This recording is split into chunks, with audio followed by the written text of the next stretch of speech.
What is going on, everybody? It is episode 714 of Pop Culture Crisis. My name is Brett. I am here once again with my co-host. It's just us today. Yes. Introduce yourself, please. Hi, Crisis Actors. It's Mary. We are back, and it is just us hanging out today. It's fine. We don't need anyone anyway. Nobody wants to hang out with us. It's fine. We're fine. Actually, we're more than fine because we just got another huge bump in new subscribers overnight. It was like 3,000, you said? Yep. Just since yesterday, and the views are up. So I'm almost certain that there are going to be some new people on this live stream. So if you're here for the first time, welcome. Welcome. We're going to try our best not to scare you away. It's a failing It never effort, works. my friend. It never works. You know why that is, right? Because it's the same thing that happens when you try to act on your best behavior and things just go wrong. Yeah, and then we got into the situation we worried about with screenshotting yeah. ourselves for our thumbnails going forward, where suddenly something actually sad happens, something that we have to take seriously happens, which is our lead for today, and we can't make goofy faces. We can't soy face next to pictures of a dead celebrity. No, you can't. So this is there is a certain amount of you kind of have to develop a little bit of nerve when dealing with topics like this, and also you kind of become a bit jaded, right? Like you're talking about stuff that's depressing or serious, but you still got to cover it, and then but at the same time you still have to be like, oh, we got to do a photo for this today. And then so what happened, guys, is so I get in the morning, and I was like, I immediately did my still, and I think I had a smile on my face, and then realized after the fact that when we said it's a little inappropriate when we settled on what we were going to lead with today, which is of course the tragic passing of Liam Payne, who's a pop star. You can't smile in those photos. You can't smile in the photos when you're talking about the death of one of the members of One Direction. We are notorious for having tonal issues, but we'll do our best to temper that when we have control over it. So likely what's going to happen, guys, is we're going to be in the middle of topic one. And if you're new here, guys, we have what are called crisis parties. So when you're watching live, people are in the live chat right there. And when they want to ask us questions, they send in Superchats, which then triggers these, the money guns, which you can't see, but it spits the money out and hits the guest in the face. In this case, it whizzes right by the camera. And then when we get to a certain amount, in this case, every day, when you get to $100, it triggers what's called a crisis party. And the thing is the crisis party never goes off at the time when it's supposed to. No. When everybody's having fun or just joking around, it ends up having to go off when you're talking about something serious. So I don't doubt for a second that there are some crisis actors in the chat who will take it upon themselves to try and cause tonal issues by getting to another crisis party by the time we get to the Liam Payne stuff. Yeah, so I guess if you have anything to add to our discussion, or if you just want to be a complete distraction from what we're talking about, you can send us a $20 super chat to interrupt us. Yep. And we are totally okay with that. We love money.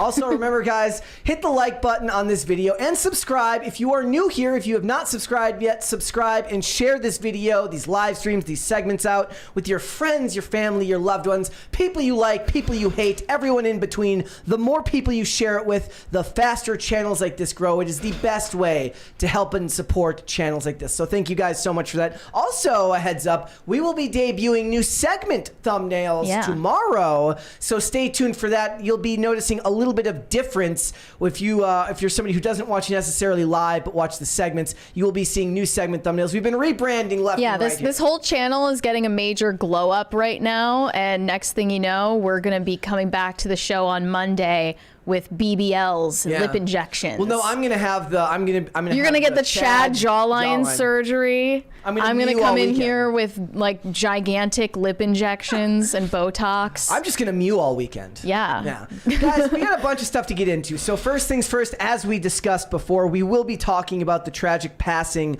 of Liam Payne, who fell off the balcony of a hotel room in Buenos Aires. We're also gonna get into the fact that TMZ is facing some pushback because they published photos very soon after his death, and people thought that to be very exploitative and that you shouldn't do that. They've got a history of this, so we're going to get into that. We are also going to talk about the allegations of cyberbullying and what role that may have played in the death of Liam Payne. So we've got that. We're also going to talk about Tom Holland, who has just launched his first non-alcoholic brand. Yes, non-alcoholic beer. It's called PYRO, which I have to admit is an incredible name for the brand. I can't believe no one thought of it before him. How would you say it in a British accent? PYRO. So does it sound better or worse in his accent? Hand me a PYRO. Maybe I'm just falling into the American trope of like all European people are British, but I don't know if he could be Scottish for all I know. He is British. He's British. It's really funny because there's a whole plot in the movie Uncharted where there's a Scottish character who keeps talking and everyone says, I have no idea what you're saying. He is, well, technically, if you call someone British, it could mean that they're from any of the UK countries. So he's English. He's an Englishman. He's an Englishman. He loves a pint with the lads. We're gonna talk a non-alcoholic a non-alcoholic pint with the lads. We're also gonna talk today about. I posted on Twitter. There was this article from Dexerto that said TikTok prioritizes good-looking people over ugly people, and I said this should neither surprise nor offend you. It's just the way of the world. No, I completely agree. But there are other things that have been exposed about TikTok's shady practices. It's all being exposed. Those things definitely should offend you. Which we'll get into later on because we don't want to get in trouble. We got that. We got a bunch of other stuff. I'm just ready to get into it. You ready to go? Let's go. All right. First things first, I've got some fantastic news for everyone. Hollywood has a brand spanking new idea. They have gotten out of their creative rut. They are ready to bring something brand new to the screen. Yeah. Are you ready for this, Mary? All right. They are making a live-action Viewmaster toy movie. I didn't even know what this was when you first brought it up to me, but as soon as you showed me the picture, I realized exactly what this was. So you just know. I should try to explain what this is. If you're listening, you don't know what it is. It's on Wikipedia it says it's a line of special format stereoscopes or corresponding Viewmaster reels, which are thin cardboard discs. So you put this over your eyes and you just basically give yourself a slideshow of different cardboard images, and this was apparently a huge thing in the 90s and before, and the 2000s. But I know, like, my older brother had one, and I do vaguely remember it. I would have no idea where it is now, but how the F do you make a movie I know exactly out of what this? It's going to be. It's going to be like Jumanji, and they're going to hire Jack Black and The Rock, and they're going to go like this. Even that makes more sense than this. There's a 20 there. Thomas Williams said, call the Scottish British and see how you can run. Okay, I will not offend any of the Scots watching. Yes. Sorry. They're gonna hire The Rock. They're gonna hire Jack Black, and they're gonna hire Cate Blanchett, and they're all gonna be thrown into this Viewmaster, and it's going to be turned into some type of family-friendly adventure film. So I went and looked up. I was curious because, like, look, we're in the throes of what I really, really hate these days, which is a bunch of like product documentaries. Like documentaries or movies? Like biopics, like the Cheeto movie. I thought it was about Doritos. They made the Flaming Hot Cheetos movie. Remember that about the guy who created Flaming Hot Cheetos? They have the movie about BlackBerry, Pop-Tarts, the BlackBerry phones. Okay, so you know who they should make a movie about? In the chat, somebody let me know. The guy who I forget his name. I was literally just reading. I was telling Olivia all about him. The guy who created the Super Soaker.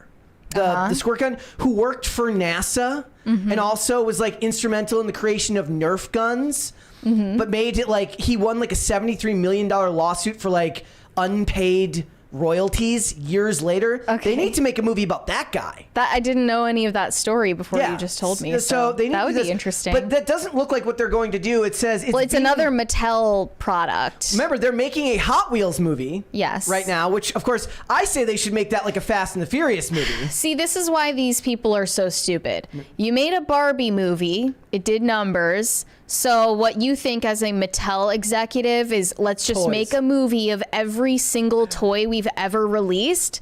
That's not why the Barbie movie did well. The Barbie movie didn't do well because it's about a toy. It's because it's about Barbie as a persona for women and what it means I to don't women. often like go back to what I say and say I was right, but I said they're going to learn all the wrong lessons.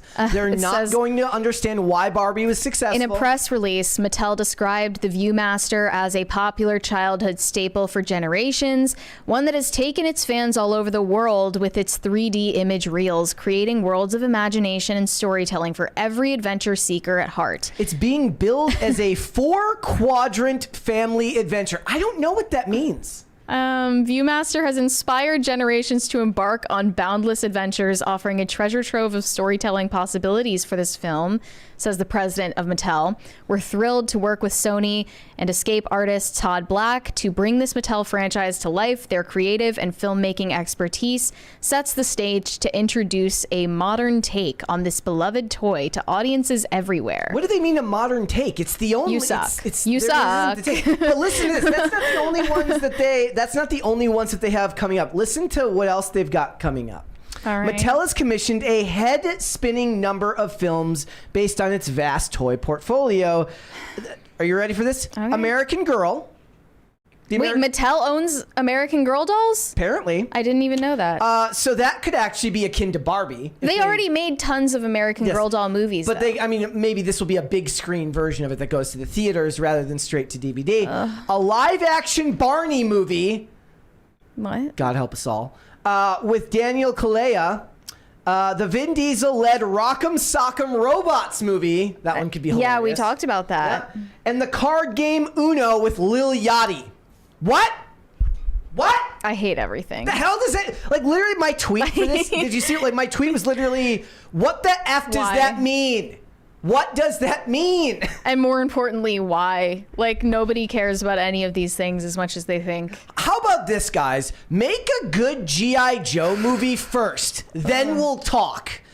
Prove that you can make a movie that actually seems like it should work. Yes, I know that it's not the same comedy. Like, prove that you can make I'm saying to Hollywood, make a good G.I. Joe movie, then we'll talk about the rest of these toys. Well, it wasn't just that, because I don't know if Mattel owns Polly Pocket, but they put Lily Collins starring in a Polly Pocket movie directly after Barbie came out. But I don't think it's the same parent company. Or no, it is. So I guess that was the first one they came up with. Even that doesn't make as much sense as making a Barbie movie. All of this is just pointless corporate slop. It's corporate slop at its finest. We need corporate slop merch. I think we need that. I think we need corporate slop merch. Yeah, I agree. Jessica, if you're watching today, they're just backing up the dump truck of corporate slop. Yes. And expecting us to eat it up. Well, here's the problem. People probably will. I don't know. Look, if you made Barney a horror movie, I'd go watch it. They're not going to do that. If you turned Barney into like a serial killer, I would watch that. But that's not what they're going to do. So it's pointless. All right. So guys, I just thought I would Connect 4 as a movie. Even like a Monopoly movie would make more sense than this. The Battleship movie was lit. I don't care what anyone says. Battleship was awesome. It has nothing to do with Battleship though. No, barely. Some transitional scenes a little bit. Yeah. I mean, it didn't really need Rihanna in it. That didn't really make any sense, but it was hilarious. Wow.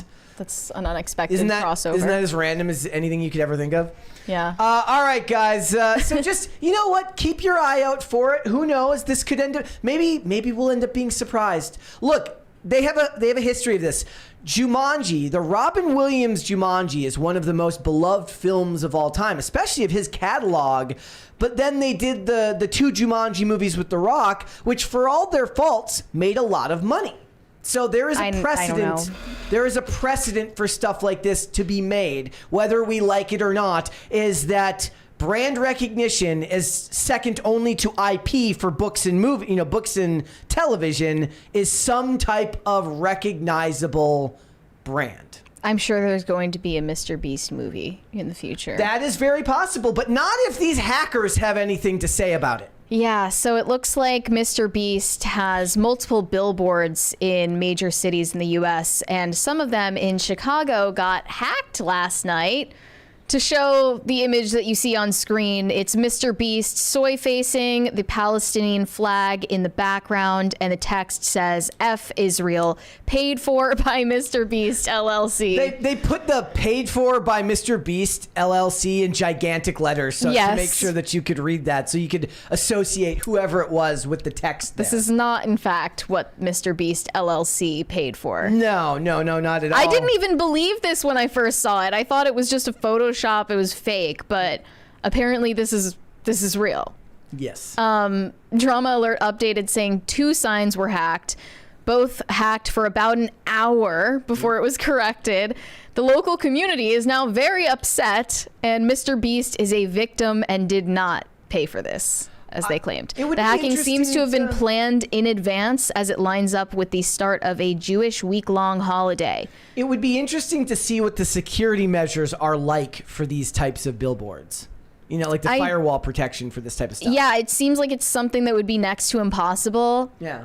Like, imagine if our billboard in Times Square got hacked. Also, guys, like, here's the thing. If you're a celebrity and you really want to say something offensive, you could just actually make it. Oh no, my billboard got hacked. Oh no, it was an accident. How could this have happened? Whew. Maybe that is what happened. Who knows? She's just like, MrBeast just randomly has really strong opinions about world politics. Yeah. He has to keep them to himself for the sake of his brand, but it like escapes from time to time. Yeah, exactly. We'll have to check. Somebody should check his bank account. Make sure that nothing was, he didn't pay for this, actually. Yeah. All right. So not that long ago, it was a while ago. 2019, when Joker came out, everyone said that there was going to be an incel revolution caused by the movie, and that there was going to be violence at the movie theaters, and it was going to fall squarely on the backs of Joaquin Phoenix and Todd Phillips. Well, lo and behold, some violence did actually happen, and it's related to Joker Folie à Deux, but it has nothing to do with the incels. Yeah, so an audience member at one of the screenings for Joker 2 Folie à Deux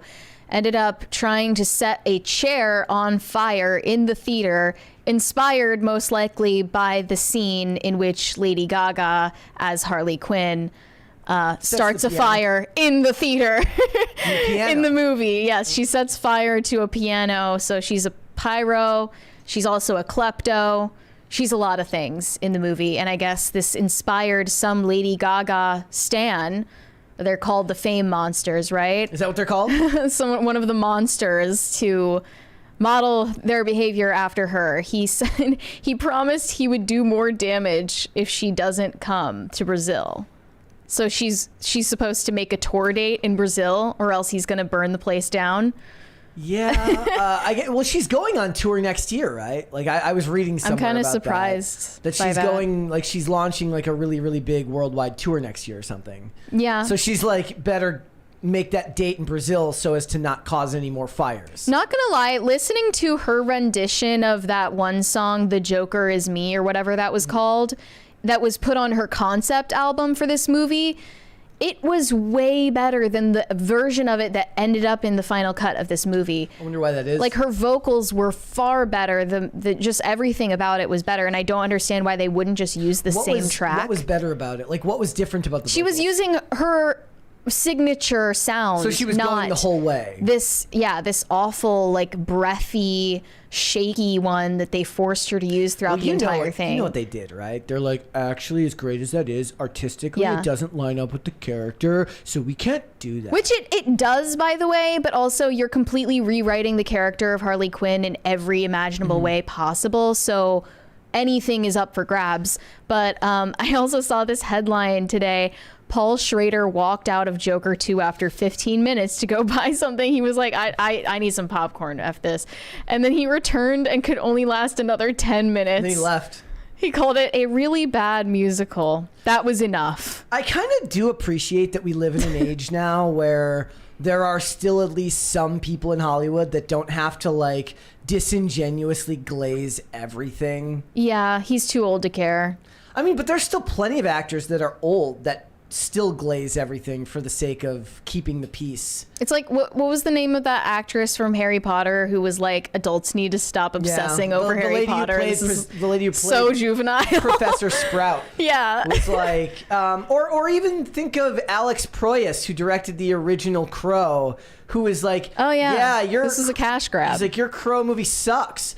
And now he's like, hey, Elon Musk, you're making robots like the robots I made in iRobot. Yeah, I appreciate some bombastic posting. Yeah. Like, I appreciate that. People now, aren't afraid to say what they really think. Now what's going to happen is they're going to remake Dark City, and he's going to have strong opinions on Dark City, the remake. Not going to lie, that I took your recommendation. You didn't like it? It was not your thing? All it cracked up to be. Okay. No. I mean, it's been years since I've seen it. Maybe if I rewatched it, I wouldn't like it as much as I liked it when I was younger. Maybe when I saw it originally, I'm like, this is like, not as cool as popular as The Matrix, and that's why I like it. I mean, yeah, that's exactly it. It's just like, okay, I'm not going to sit here and say that it's better than The Matrix. But it came, it's the concept early on before The Matrix, but it came out a year prior. They improved on the concept later. Well, theoretically, they were probably both in production around the same time. Must have been, yeah. So, something like that. So, make do with your movie theaters without setting stuff on fire, please. That's all I have to say. That would be nice. All right, Gina Carano's back in the news. Yeah, Gina Carano just can't stop taking W's in her fight against Disney. So her lawsuit for wrongful termination is still ongoing. Disney tried and failed to dismiss her lawsuit. The judge shot down their case. And then they had a last-ditch effort just to delay the lawsuit indefinitely. Here is Gina's tweet about the situation. After the judge denied Disney's request to dismiss my case, Disney requested permission to immediately appeal that decision to the Ninth Circuit Court of Appeals and delay all discovery while that appeal takes place. Yesterday, we learned that the judge denied Disney's unusual request. I'm obviously very pleased with the opportunity to keep moving forward with the judicial process and into discovery. While I wish this was not necessary, as it is not my desire to be in this battle in court, I will not shrink away from it because it's hard or uncomfortable. Again, a huge thanks to all of you who have shown me support daily, to my incredible lawyers, and to Elon Musk and the people at X for the opportunity in continuing this lawsuit and seeking justice. I wonder if Disney's just trying to hide some stuff, and that's why they want to delay the discovery process. Well, that's what's happening with TikTok right now. Is some of their internal documents are getting leaked. Their executives have said some stuff that was definitely not intended for public consumption. And I'm sure that similar situations have happened at Disney, especially in regard to Gina Carano getting fired and who was responsible for that. Yeah. And what their real reasons for making that decision were, not the ones that they said publicly. So I think that they're afraid of what could be uncovered here. And Disney is coming off of a period of a rough couple of years. They had a couple of wins at the box office with Deadpool and Wolverine and with Inside Out 2. But right now, you don't want the bad publicity. You want to keep things moving forward, and that's very, very hard to do when the Gina Carano lawsuit keeps coming back and dragging everyone back to 2019, 2020. I still love that Elon is funding this lawsuit and still hasn't even met Gina Carano. He's just doing it for the lulz. Well, good for him. Yeah. Well, he also had that whole thing where he said F Disney because they were pulling their advertising from X. I aspire to that level of petty. It's literally the definition of FU money. Yeah, That's what he's doing here. But Disney is suffering in other respects right now, much like all the other streaming services. Another price hike is coming up. Disney Plus with ads will now cost $10, up from $8. The ad-free tier also got a $2 bump, now costing $16 a month, up from $14. Look, I've been I've made no bones that I've actually canceled some streaming services this year. I canceled my Paramount Plus and I canceled my Netflix. I ended up getting a bundle deal with Paramount Plus where we all chipped in to get it for a year, and then you buy the year rather than have to pay the monthly fee, and you actually get it for cheaper. But no Netflix. It's right just now. too many mental gymnastics involved, and I've disengaged entirely. Also, like, even if I was to cancel all of them, canceling it is such a hassle that it's actually a process. Yeah. It's like if you've ever tried to cancel Amazon Prime, it's like, are you sure?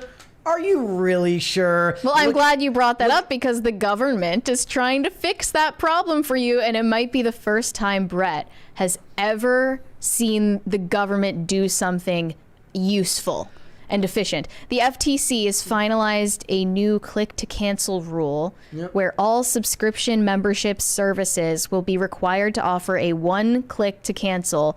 Rule will go into effect in 180 days after being published. Here's the thing. I would be okay with them leaving it the way there is. One of the problems I have is you can't cancel in-app. Well, what are you, I mean, are they going to change that with this new rule? I don't know. You should be able to cancel on your Yeah. Roku TV. Yeah, I mean, if you're in the Twitter app, for instance, or sorry, X, you can go into your settings and you can deactivate or delete your account right there, I'm pretty sure. So that should go for anything. When I wanted to cancel Netflix, I couldn't just go over on Netflix and hit cancel. I had to go onto a browser and then find the freaking tab on where to do it. And then it's at the bottom. It's hiding in the bottom left-hand corner. It's the same color as the text in the background. It's literally everything they can do to keep you from canceling. Yeah. They should, like, I would be okay if what they did is they required them to make this process something available to you in the actual app. I mean, wouldn't it be, I don't know. I feel like this would result in a lot of people accidentally clicking it. Yeah. If it's really one click. Like, it should at least say, are you sure? Yes. Yeah, like, I would end up doing it by accident. Yeah. I mean, if you do accidentally cancel Netflix or Disney Plus, it wouldn't be the worst thing in the world. Also, they usually you probably should have canceled it a long time ago. They usually end up offering you deals once you cancel. They're like, hey, come back. We'll give you a month for half off. Life hack. Just threaten to cancel it. That. It's like back in the early 2000s where you just made a new email all the time for every free trial. For like those infomercials where it's like, hurry, call now and you'll get 50% off. And it's like, did you ever that doesn't mean anything. Infomercials when you were a kid? Yeah, we had cable. Like, it just didn't. We ended up getting a Roku in like 2011. Yeah. Which was pretty early, right? Yeah, that's pretty early for a Roku. Yeah. Or I'm trying to think, like, when my mom got her Roku. It was a while ago. Yeah, but we were like super early to Netflix. Yeah. Did you have like DVDs delivered to your house? Yeah, a few times. Really anachronistic when you I'm trying to picture look back you on like it. I'm picturing you like picking up a DVD and like sniffing it, like, what is this thing? I growl at it. I start hissing at it, throwing it against the wall. Or you're like, I'm picturing you like you're like hitting it against the TV. You're like, what do I do with it? How do I make it play? I think that I got my parents to like rent the DVD for Justin Bieber's tour movie back in like 2010. We have a 20 from Pop Culture Junkie.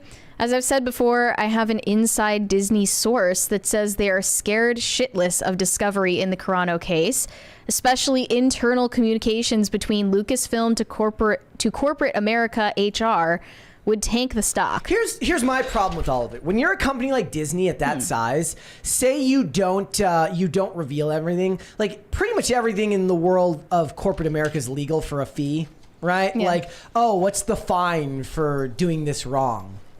Most of the time. Like, what ends up, like, they're going to pay out to Gina Carano, then what? Like, nothing. It's just going to go back it's to the more, way it is. it's, as I've said, it's not really about the money. There's no lawsuit that could sink Disney financially. That just isn't possible.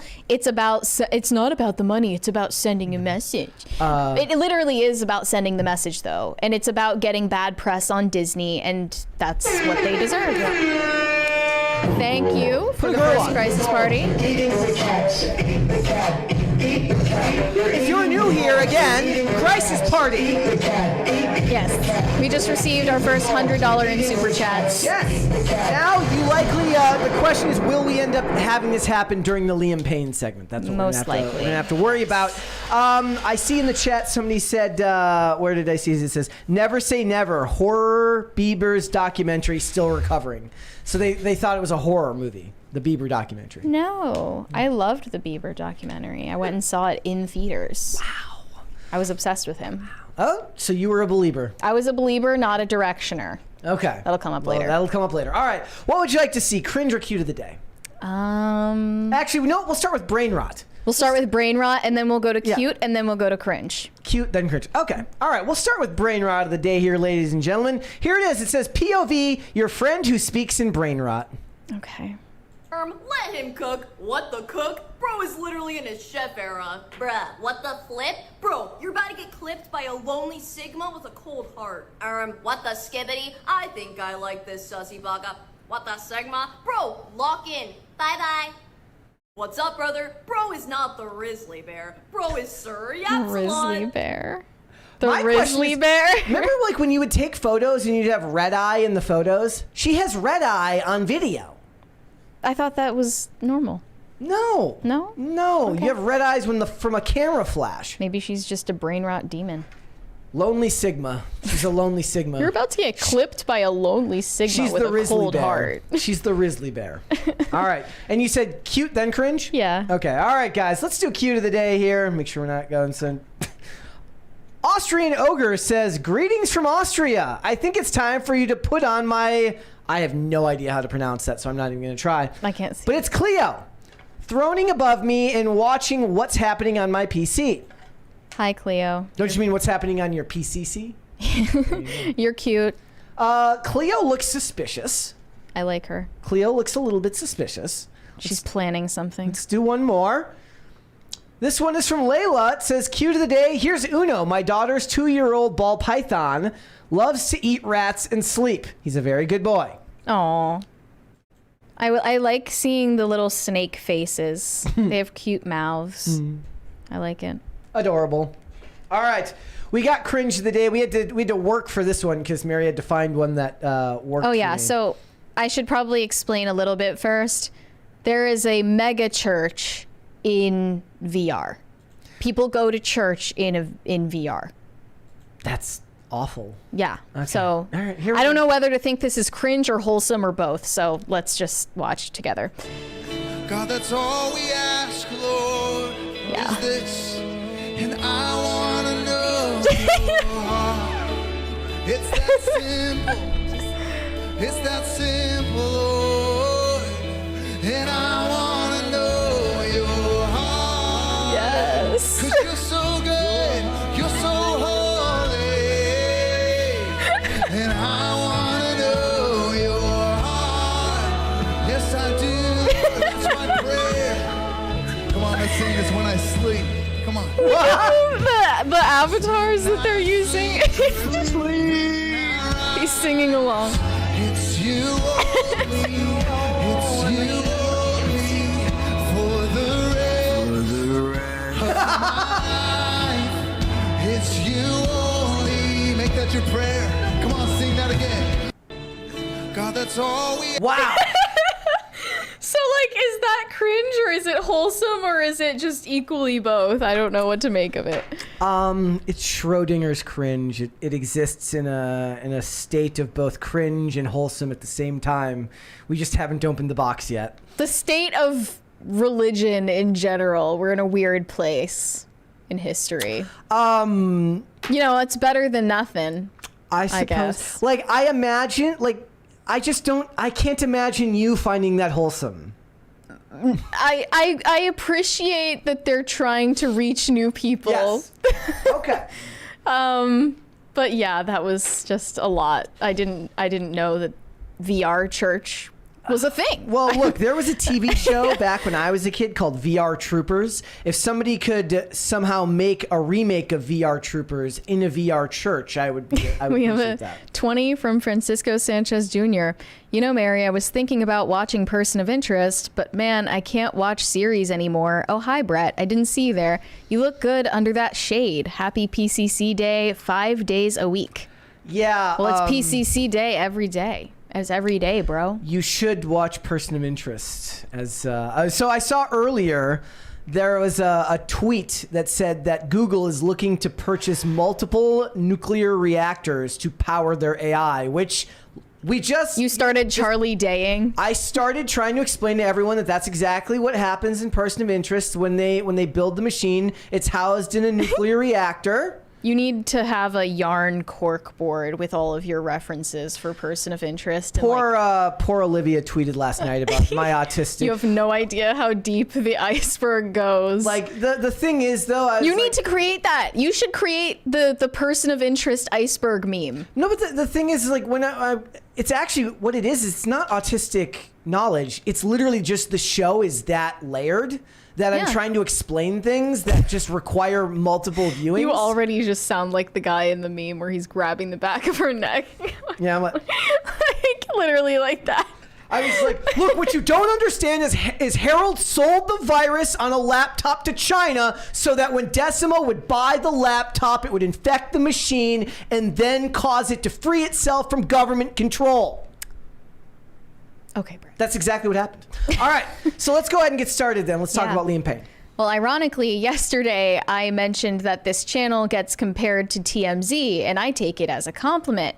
But it's ironic because TMZ is getting a huge amount of backlash right now for how they handled the coverage of a recent celebrity death. So just after we went off the air yesterday, we saw the headlines come out that Liam Payne had died at the age of 31. He fell off of the balcony of his hotel room in Buenos Aires, and it appears that that was intentional, but there's still very little known about this situation. TMZ has been getting a lot of flack for the way that they covered this. Initially, in their article, they were very early to the story. They included photos from the scene of Liam Payne's death showing his body. Now, to be clear, it wasn't a full photo where his body was fully in view. They zoomed in on his tattoos as a way to prove that it was actually him. They say TMZ obtained a photo showing Liam's body on a wooden deck at the hotel with tables and chairs nearby. We're not showing the whole body, but you can clearly see his tattoos, a clock on his left forearm, and a scorpion on his abdomen. If you guys, by the way, are unfamiliar with who Liam Payne is, he's one of the former members of One Direction, the British boy band. I personally wasn't a fan at the time, but it was a super big deal for girls my age. So a lot of older Zoomers and young millennials are freaking out right now because this is one of the first big celebrity deaths from their generation. Yeah.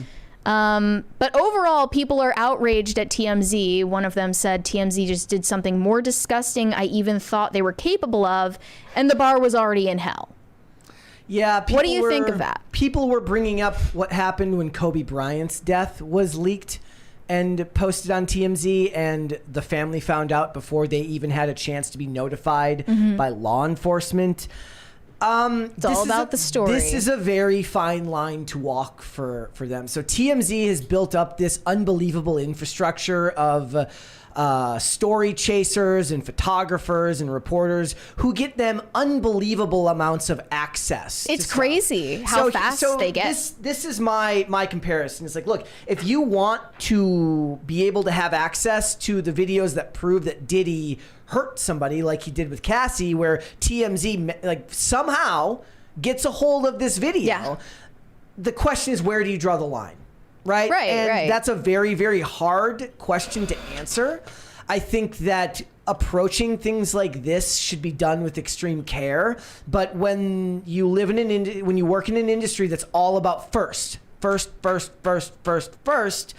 you get caught up in it, and it was a mistake. But it's not like this is anything new. At least this perspective is that paparazzi and access media are the type of people that have been invading the privacy of and the dignity of people for a very long time. But they also break a lot of other stories too, and it's just very hard to find out where that line is and walk it. Yeah, I know that they took down the photos very quickly. Yes. Like as soon as people were pushing back on their including the photos, they took them down because within minutes I did not see them in the article. So they corrected the mistake, but other photos were leaked as well, showing the scene inside Liam Payne's hotel room after he died, and it's not pretty. It looks like he completely trashed his hotel room. There was a lot of drug paraphernalia. It looks to be meth on one of the Cocaine. tables, cocaine, some kind of white powder substance, tin foil, a lighter, also Dove soap and a tea light, and then there's this top of a soda can that has burn marks on it. Yeah, he was high. So you're saying if he might have been smoking meth out of a soda can, and who knows, maybe he was in the middle of some kind of psychotic episode. Absolutely the tinfoil. It definitely could have been accidental when he fell off the balcony, but other people are saying that they saw it happen and that they know it was intentional. And now people are coming up with their own theories as to why this happened and what drove him to the point where he would be considering suicide.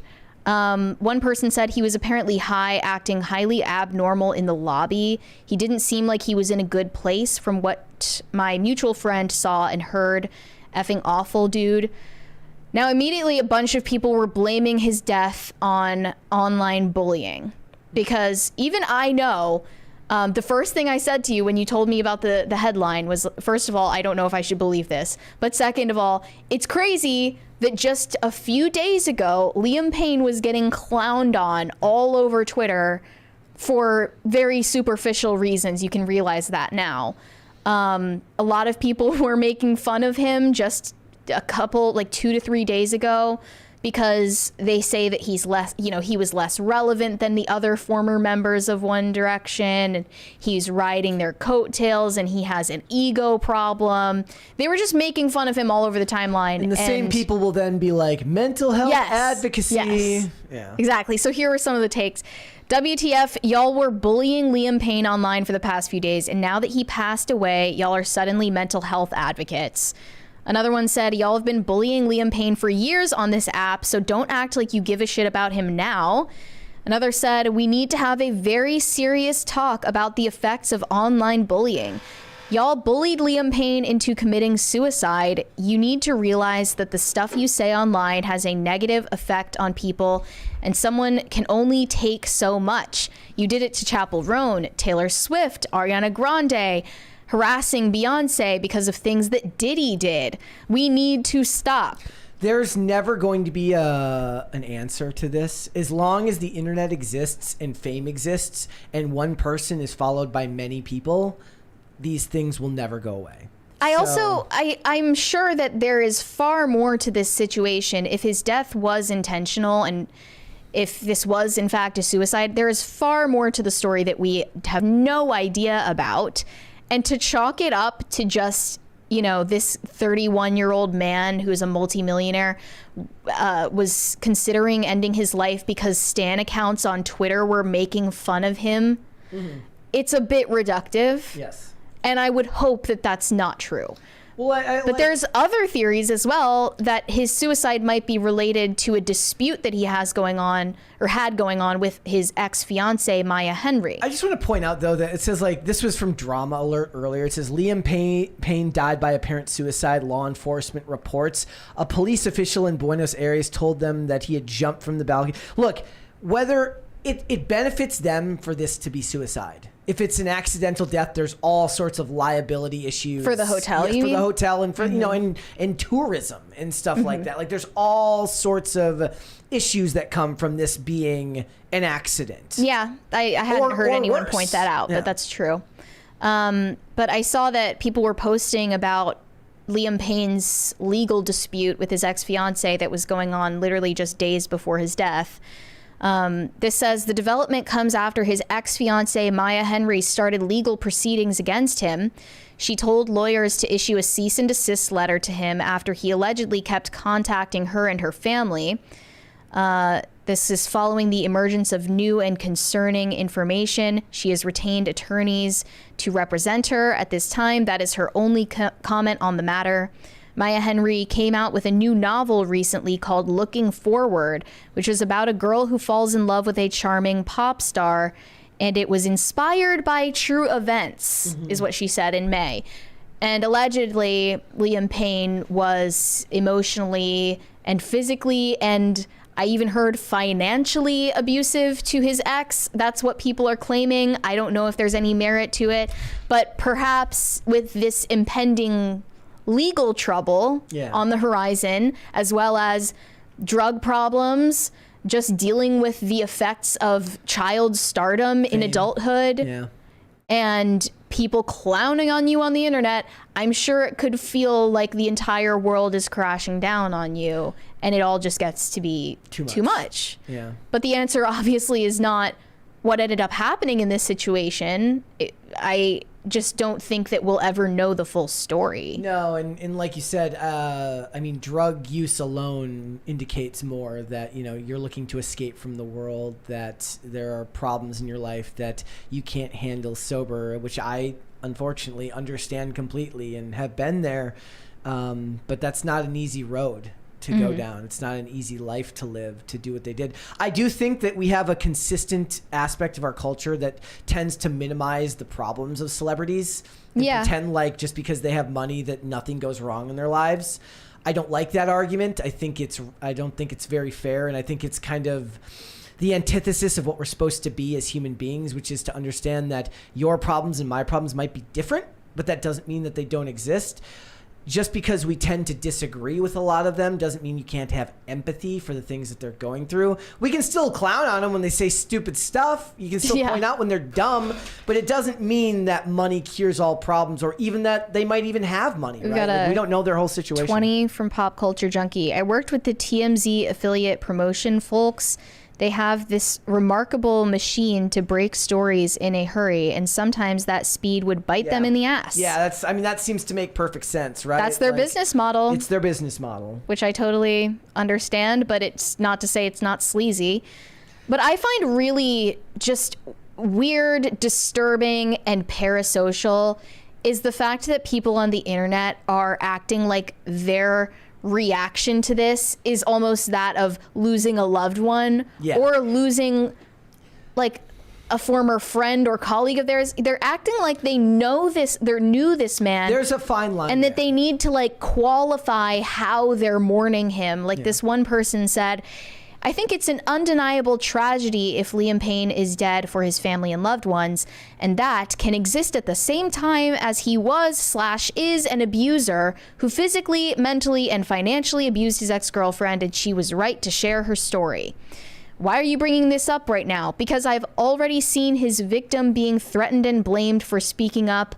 I will always speak up for victims of abuse. Everyone furious at me for disrespecting the dead. I doubt you'd have this same energy for victims killed by or driven to death by their abusers. The fact that you even feel at liberty to speak on it is just like crazy to me. Yeah. You didn't know either of these people. Yeah, it's weird. We have another 20.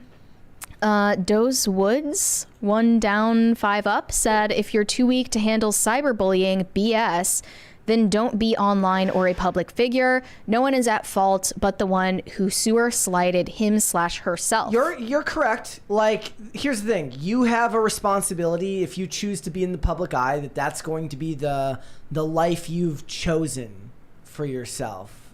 And a lot of celebrities do want to be able to have their cake and eat it too. They want to be able to say whatever they want, act however they want, be famous, and only hear the good stuff from the people that like them. They don't want to accept that there are going to be people that are disagreeing with them.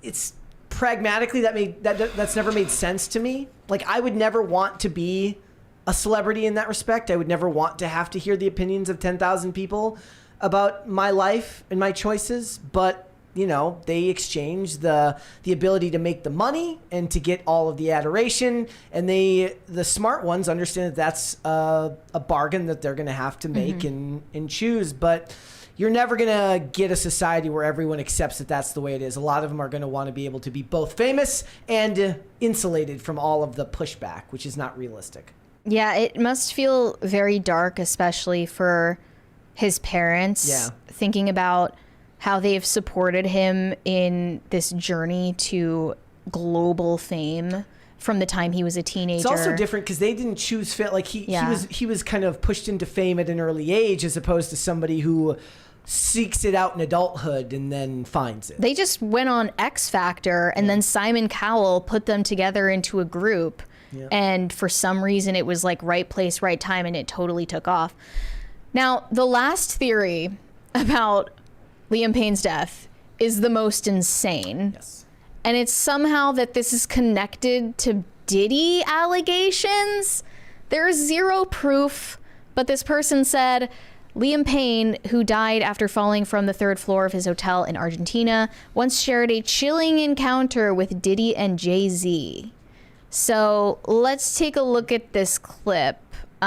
He talks about meeting Diddy for the first time. It's this one, right? Yeah. That clip got posted and got a ton of views, millions of views.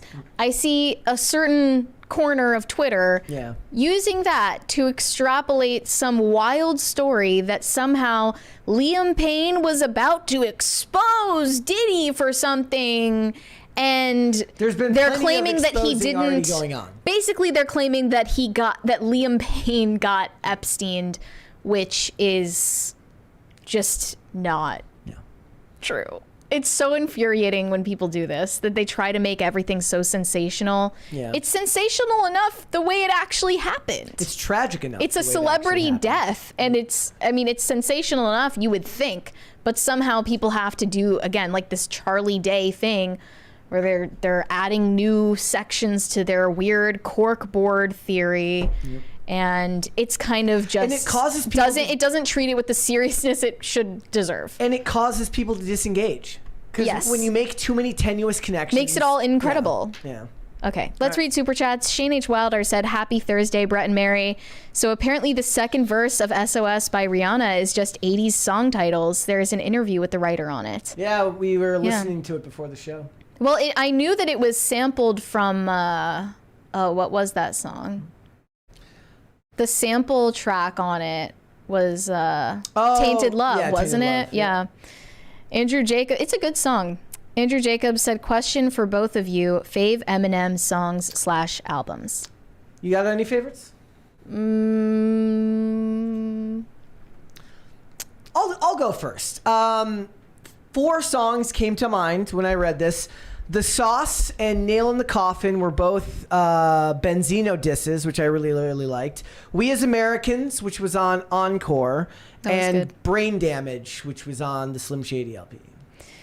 I know I mentioned that I had this like big Eminem phase, but it's been a while since I've listened to him consistently. Like I definitely liked D12 songs. Yeah.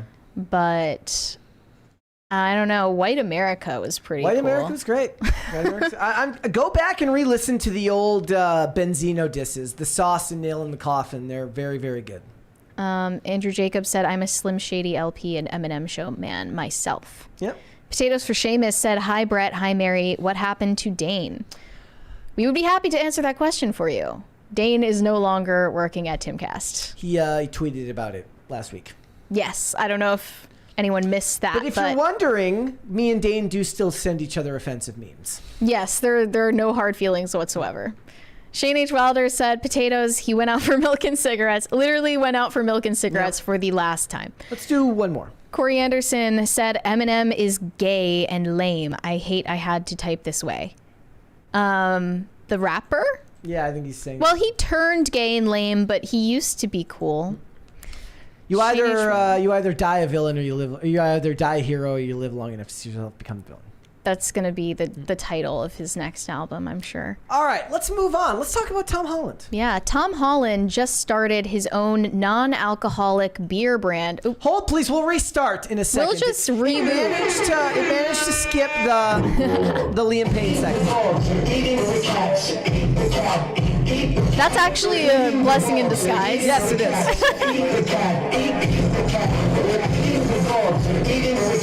Thank you, guys. Thank you, guys. All right, let's just gonna roll it back. We're waiting for the money to fly. Yep. Hold, please. Okay. As I was saying, Tom Holland just launched his own non-alcoholic beer brand, which is called PYRO, and he talked about his journey to sobriety, which has now been a couple of years at this point. He said, for me, PYRO is personal. After 2 years on my sobriety journey, I wanted to create something that reflected my lifestyle and values. This beer isn't just for those on a similar path, but for everyone who appreciates quality, craftsmanship, and living life to the fullest. PYRO delivers the taste and experience of a great brew and never asks you to settle for less. So obviously someone doesn't just start a non-alcoholic beer brand for no reason. Unless There they is already- a story behind Unless it. they already run an alcohol company Right, and then yeah. want to branch out. Yeah, so he recently went on Jay Shetty's podcast and talked about his realization He that was on that list of 50 Hollywood A-listers. Jay Shetty was on that list. Oh, okay. Yeah. See, we do know who these people I are. know these people. Yeah, on that podcast, he talked about how he realized that alcohol was becoming a problem for him and how he needed it to get through social interactions. And I didn't really think about it that deeply until I heard him talk about it. As a celebrity, you're probably invited to go to parties like literally every day, especially if you're on his level. Big of super fame. chat there from Francisco Sanchez Jr. A third crisis party was sent to us. Hold, please. Thank you, Francisco Okay, Sanchez we'll Jr. wait for that one to trigger. Hold, please. Well, it's going to But- take some time. While we wait, we should play this clip of Tom Holland talking about why he started this brand. Is it this one There's a- here? Yes. Okay. Here we go. I didn't one day wake up and say, I'm giving up drinking. I just, like many Brits, had a very, very boozy December. Christmas time, I was on vacation, I was drinking a lot. And I've always been able to drink a lot. I think I get my genes from my mum's side in that thing that I can drink. And I decided to just give up for January. I just wanted to do dry January. And all I could think about was having a drink. It's all I could think about. I was waking up thinking about it. I was checking the clock. When's it 12? And it just really scared me. I just was like, wow, maybe I have a little bit of an alcohol thing. So I sort of decided to punish myself and say, I'll do February as well. I'll do 2 months off. If I can do 2 months off, then I can prove to myself that I don't have a problem. 2 months go by, and I was still really struggling. I felt like I couldn't be social. I felt like I couldn't go to the pub and have a lime soda. I couldn't go out for dinner. I was really, really struggling. And I started to really worry that maybe I had an alcohol problem. So I decided that I would wait until my birthday, which is June 1st. I said to myself, if I can do 6 months without alcohol, then I can prove to myself that I don't have a problem. And by the time I had got to June 1st, I was the happiest I'd ever been in my life.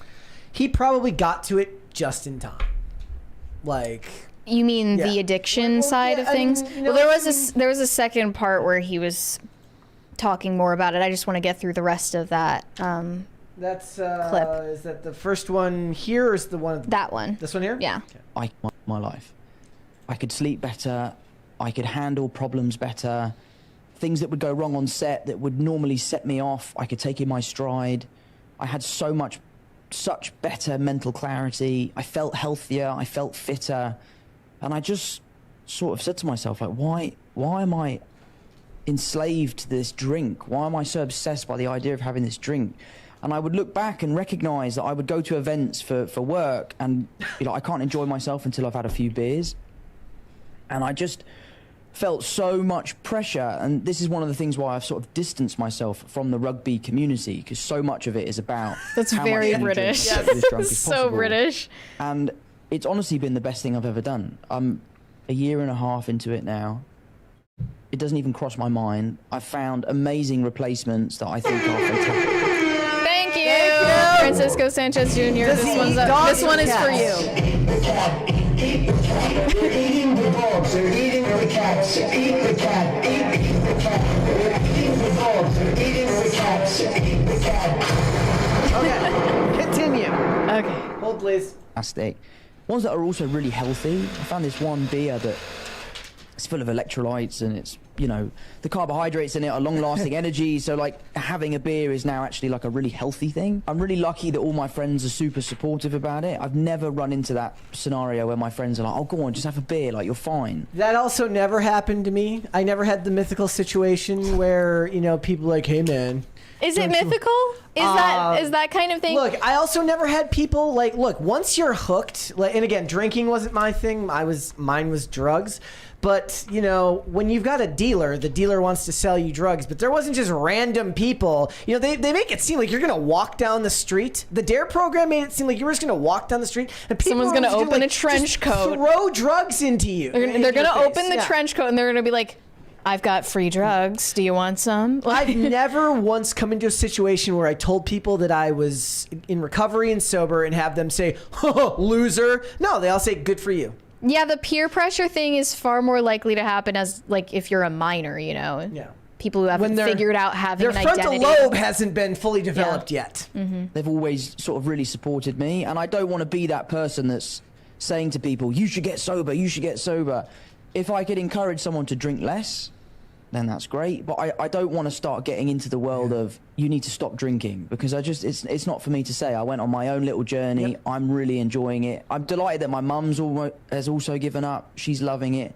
And it's been amazing. I can't believe the difference that I feel from not drinking. I also never, I've never been the person, it's not my job to tell you how to live your life. I know plenty of people who dabble with various things that live perfectly normal lives that just their brain chemistry isn't like mine. They can do it when they want and seem to go about living a regular life where it doesn't affect them. I'm very libertarian in that perspective. I don't really care if other people choose to do drugs. I'm not going to judge them for doing so. So I think he has a very good approach, because what he's focusing on himself and not on other people, right? He's focusing on how alcohol affected him, not what it means for everyone else. He seems really happy about the change, because it's great that he noticed it and caught it, like you said, at just early enough time. When you're starting to have those periods, like I'll tell this story, and I won't make this super long. So early on for me, right? I was already addicted. This was at a time where I was taking a lot of Oxycontin, a lot of Vicodin, a lot of Dilaudid, and I was not able to get any. I went like a week and a half without it. And no, I was through the worst of like the tremors and the shakes. This was early on in these days for me, because a week and a half would be a pretty short withdrawal period for that stuff.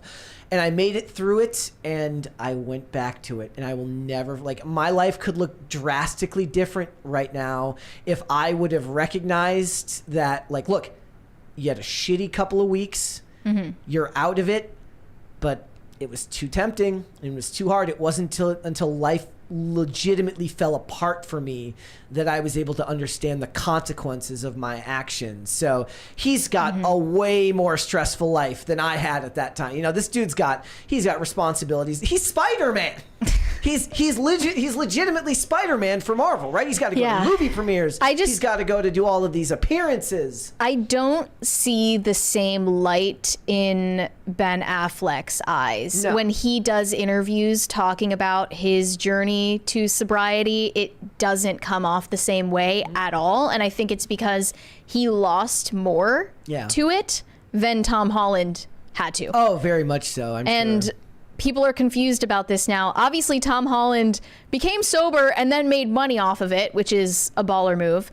But now Ben Affleck was seen directing a commercial for Stella with Matt Damon and David Beckham just a couple of days ago, despite the fact that, as far as the public knows, Ben Affleck is sober, having lost a lot of time to alcoholism.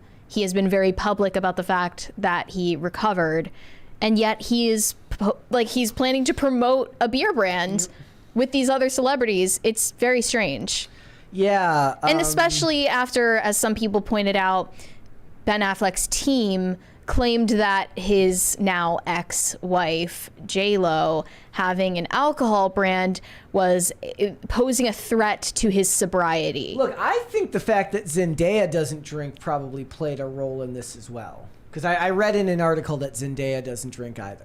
So I'll tell you, like, once you get clean and you can sleep through the night again, and you can wake up without in the morning without waking up shaking, you will never want to go back. There's a juxtaposition here, though. Tom Holland clearly is only focused on himself. Yes. And what he is responsible for. And making the change he needed to make for himself. And yet, on the other hand, Ben Affleck, who is like decades his senior, thinks that his wife having this alcohol brand was a threat to his sobriety, which is, I mean, if that's true, that's kind of an abdication of your personal responsibility over your own your sobriety. job. It's kind of it's an old adage, right? It's like you can't control what goes on in the world around you. All you can control is how you react to it. So the best thing for him to do is to not put himself into situations where you're around it, right? So just because she owns an alcohol company doesn't mean you don't have to go to events promoting the brand. You don't have to go to tastings or testings. It's your responsibility. Your triggers are your responsibility. Yeah, the things that tempt you are yours. So for me, drugs for me, they kind of exasperated the worst of my personality traits, meaning isolationism in the extreme, meaning I'm already a fairly introverted person, and it just made it worse. Like now, I was skating less, going out with friends way less. Like it cut down on the skating a little bit. It destroyed any semblance of a social life. So now, even on days where it's like, we go out and do things, I don't necessarily always want to, but in the back of my mind, I'm like, but you understand the importance of it. And the fact that you don't have something chemically telling you don't need to is a blessing. And that type of gratitude for the changes that you've made and the knowledge of how far you've come since that time is a gift if you choose to focus on it. And Ben Affleck is clearly not focusing on it. I just find it strange for him to be a brand ambassador for alcohol. Well, I mean, directing everything. Was he in the commercial or was he just directing the commercial? If all he's doing is directing it, that doesn't necessarily make him an ambassador. Okay, sure. So. Okay, that's fine. He doesn't disavow other people drinking it. Sure. But other people are claiming that this means, Ben Affleck is clearly not sober anymore. Why are we keeping up this charade? There's no proof that he isn't sober. I think that's a little bit ridiculous. And he shouldn't be focusing on what other people think of it anyways, because you can't control what other people think of you. How other people perceive you. Yeah. Yep. And look, these are like, not to go off on a tangent here, but people draw the line in different places. There's plenty of people that would tell you caffeine is something you shouldn't consume. Or right? sugar. Or all those seed oils. Just focus on you. Fluoride. Live whatever life allows you to be the healthiest you can be without, and not destroy your quality of living. Focus on your own life and you'll always be happier. If you're focusing on the lives of other people, you're almost always worse because you can't control it. And that alone makes life more difficult. You know what? That's why I zin. It drastically improves my quality of life. There you go. All right, let's read Super Chats. Shane H. Wilder said, I read the article, Mary. Excellent work. Brett, write more. I've seen your detailed posts on murder in a small town. I know you've got it in you. Yeah, I can only... You're going to start writing for Evie? I can only write long-winded things when it's about a TV show that nobody else is watching. What it is... by the way, do you want to tell everybody what that article is about? Yeah, so I published an article in Evie magazine, which came out yesterday, except I didn't even realize it came out yesterday, so I posted about it today. And it's about millennials slowly but surely rejecting anti-family propaganda. And I didn't use stats to back it up. I used songs I like to back it up. Let's go. Song lyrics, literally. If you read it, if you know, you know. If you get it, if you get it. If you don't, you don't. It is what it is. But I posted the link on my Instagram story, and it's also on my Twitter. So if you're interested in that, I kind of made a connection to like Charlie XCX's Brat album. With this like sociological trend. Yeah.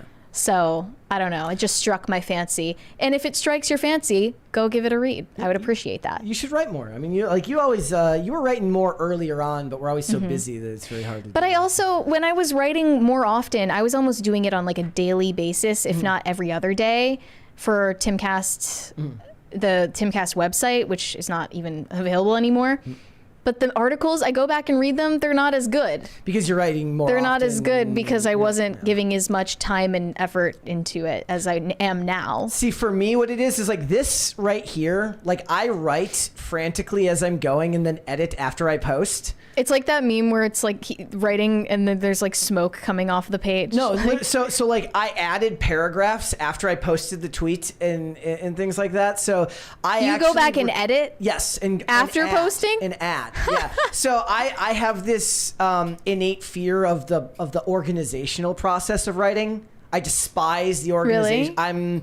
I write stream of consciousness and then reorganize as I go. Okay. So it's very hard for me to do it for more than just like when I'm doing it for a television show, which by the way, guys, I will use this as my push once again to tell you to go check out the show Murder in a Small Town. Nobody's talking about it but me. I'm having a lot of fun with it. And I do think that if you want a quaint murder mystery that is a very, very easy watch, I think that you should go and check it out. I think it's on Fox. You've been like the biggest fan of this show Yes. ever. They need to give you a brand deal at this point. But the point is like on here I give them suggestions on where they should focus their storytelling, which characters they should move to the forefront and focus on. And I do think that if you're just looking for a fun, easy watch on a Wednesday night, it's on Hulu Wednesday nights, but it appears on Fox on Tuesday evenings.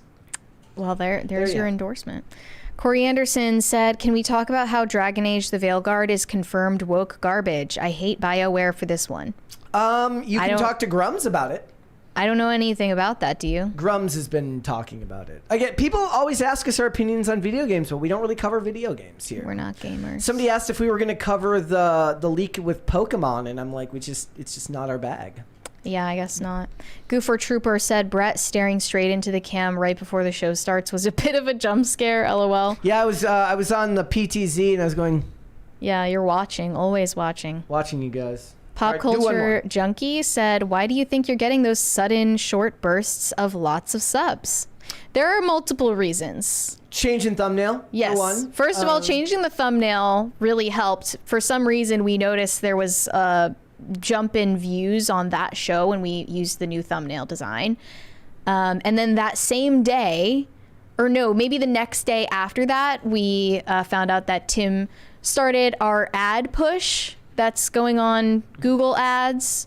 And I'm seeing that there's like a high conversion rate so far with people coming to the channel from those ads that we put out. I have seen people in the chat saying that they're new to Yeah. the show. So all of you that have, whether you found us through the ads or through whatever means, welcome, and we hope you're enjoying it. But it's not just the thumbnail. It's not just the ads. It's the fact that we are the best. Yes. It's because nobody does this better than us. And no one does this better than us, and we simply deserve it. Oh, I like this one. In the chat, B-Mun says 3 a.m. subscriptions. Yes, it's like Yeah. the 3 a.m. ballot dump. What's that about? Let's hold off on the rest. Let's come back after the fact. Time to talk right. about all of this TikTok nonsense. Yes. TikTok is currently getting sued in 14 different states for the negative effects that this app has on its young users.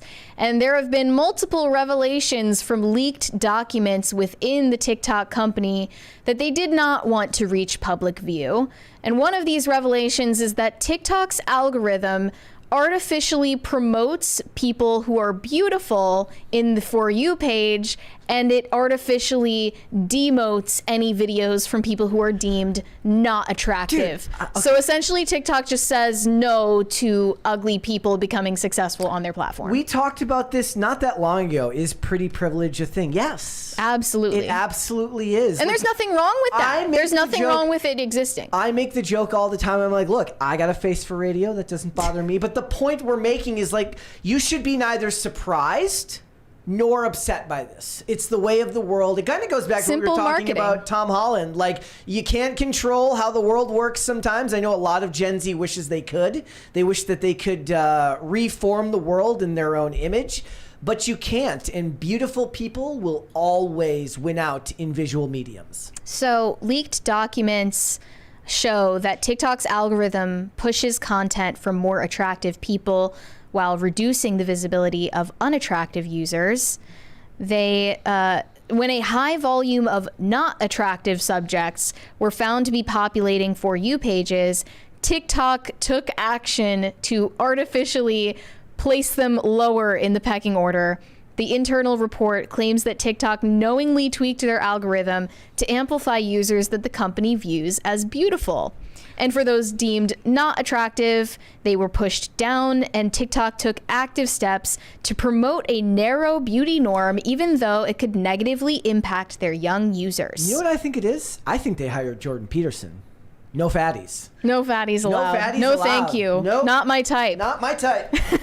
Well, this is the funniest thing about this situation is the way that these leaked documents came out. NPR reported on this. Apparently, a radio station in Kentucky publicized this information by simply copying and pasting sections of the court filings from this lawsuit into a text file. And then the redacted information just became unredacted. I imagine some interns losing their job.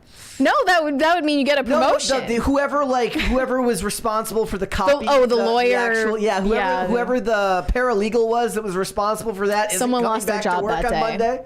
Not good.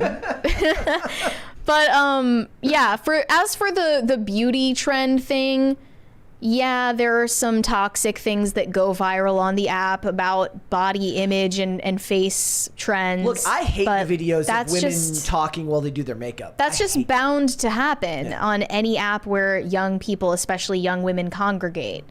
That's the kind of content that's going to be pushed to the top. The entire concept behind this lawsuit, in fact, kind of is ridiculous to me. Not going to lose any sleep over it because TikTok banned me, so get effed. But I just think it's ridiculous to sue a company for creating a product that is effective. Yeah, well, I mean, it makes no sense, right? We're suing you for having an addictive product. Like, this isn't the same thing as what happened when all of the tobacco companies got sued for knowingly selling you harmful products that have physical ramifications, right? Okay. You can't prove this in the same way. Mental health ramifications are far more subjective, far less provable in a court of law, but they tried their absolute best. And I want to talk about some of the other revelations in these leaked documents. This claims 95% of smartphone users under the age of 17 regularly use TikTok at least once a month. It's claimed that TikTok knew that using the app often had negative effects on essential personal responsibilities like sleep, work, school, connecting with loved ones, eating, moving around the room, and even looking at someone in the eyes. This isn't just TikTok. I personally, we'll go back to talking about sobriety. Like, one of the things when you get sober is you have to be able to be very introspective, and you have to listen to your body and pay attention to how you react to certain things, because anything could lead to bad decisions. And I'm always acutely aware when I've spent too much time on Twitter, when I've spent too much time on Instagram. Oddly enough, those are different feelings. Too much time on Instagram feels way different to me than too much time on Twitter. Well, sure, but the negative effects, the ramifications from overusing social media are a well-known phenomenon, and it's not a problem unique to TikTok specifically. And I just feel hesitant to get on board with this weird campaign against TikTok alone, because I feel like it's a good thing that we have one social media app that has the most democratic form of virality. Like, I know that they do some shady shit with the algorithm and they promote certain things and demote others, but it's still, like, TikTok still is the app where it's the easiest to go viral. And for me, the most entertaining part of using TikTok when I had one was posting, not scrolling. Yeah. And I found out it was the easiest way to reach people and get a message out there or tell a joke that I wanted to tell that I couldn't tell on other platforms, you know? Because you'd be banned. Exactly. Yeah. But I ended up banned anyway. Among revelations in this leaked document, it shows that it only takes 35 minutes or the equivalent of 206 videos to become addicted to TikTok. It's less videos now that, like, the max video length is way longer. Right. A spokesperson for TikTok hit back at the reporting, claiming that this cherry picks misleading quotes and takes outdated documents out of context to misrepresent our commitment to community safety. Another funny part of this is they talked about the time limits that it shows in parental controls on the app. So you can limit your kids' use of TikTok to different intervals, like 40 minutes to a couple of hours a day, which 40 minutes is still a lot of time. Yeah. But they found out within the company that this was a totally ineffective tool. Yeah. It says they found out it had little impact accounting for just about a 1.5 minute drop in usage. But according to this complaint, TikTok didn't revisit the issue. And in fact, a TikTok project manager spoke candidly about the time limit feature's real goal. It was not to reduce the time spent on the app. Shocking. Imagine my shock. It was actually to improve public trust in TikTok's community safety. It always makes me think of when WWE started offering a program after the Attitude Era and after obviously the wrestling of the 80s with all the steroids and the drug abuse and stuff like that. They implemented a rule where anyone who ever worked for WWE for any period of time could go to rehab on the company dime. Mm-hmm. And that's a great program. It helps but it also a lot looks of people. bad. No.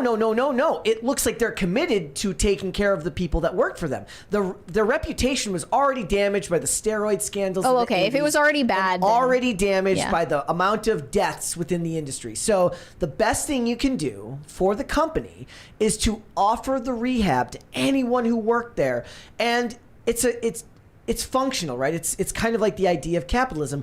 It's both beneficial to your image. Mm-hmm. What you do, the reason you do it for doesn't really matter because you're actually functionally helping people. Well, what would be the equivalent of that for TikTok in this situation? Honestly, No, I'm saying, but my point is they're saying like they're doing it because they made these changes because they wanted to improve company image. Yeah. Right? Like, no, like that shouldn't be shocking to anyone. No. They don't want to get you on the app a lot less. They want just your want to make kid on there all day, They want to every make day. sure your kid is on there as much as possible, but they also want good public image, a good public image. So they implement these parental control Safeguards. tools to make parents feel like they're in control of their kids' usage, when in reality, Yeah. it's TikTok who's pulling the strings, okay? And again, another problem with TikTok that is not unique to TikTok is child exploitation material. Now, this is the darkest part. Kids as young as 15 were stripping on TikTok's live stream feature, fueled by adults who were paying for it. This is according to a report from Forbes titled "How TikTok Live Became a Strip Club Filled with 15-Year-Olds."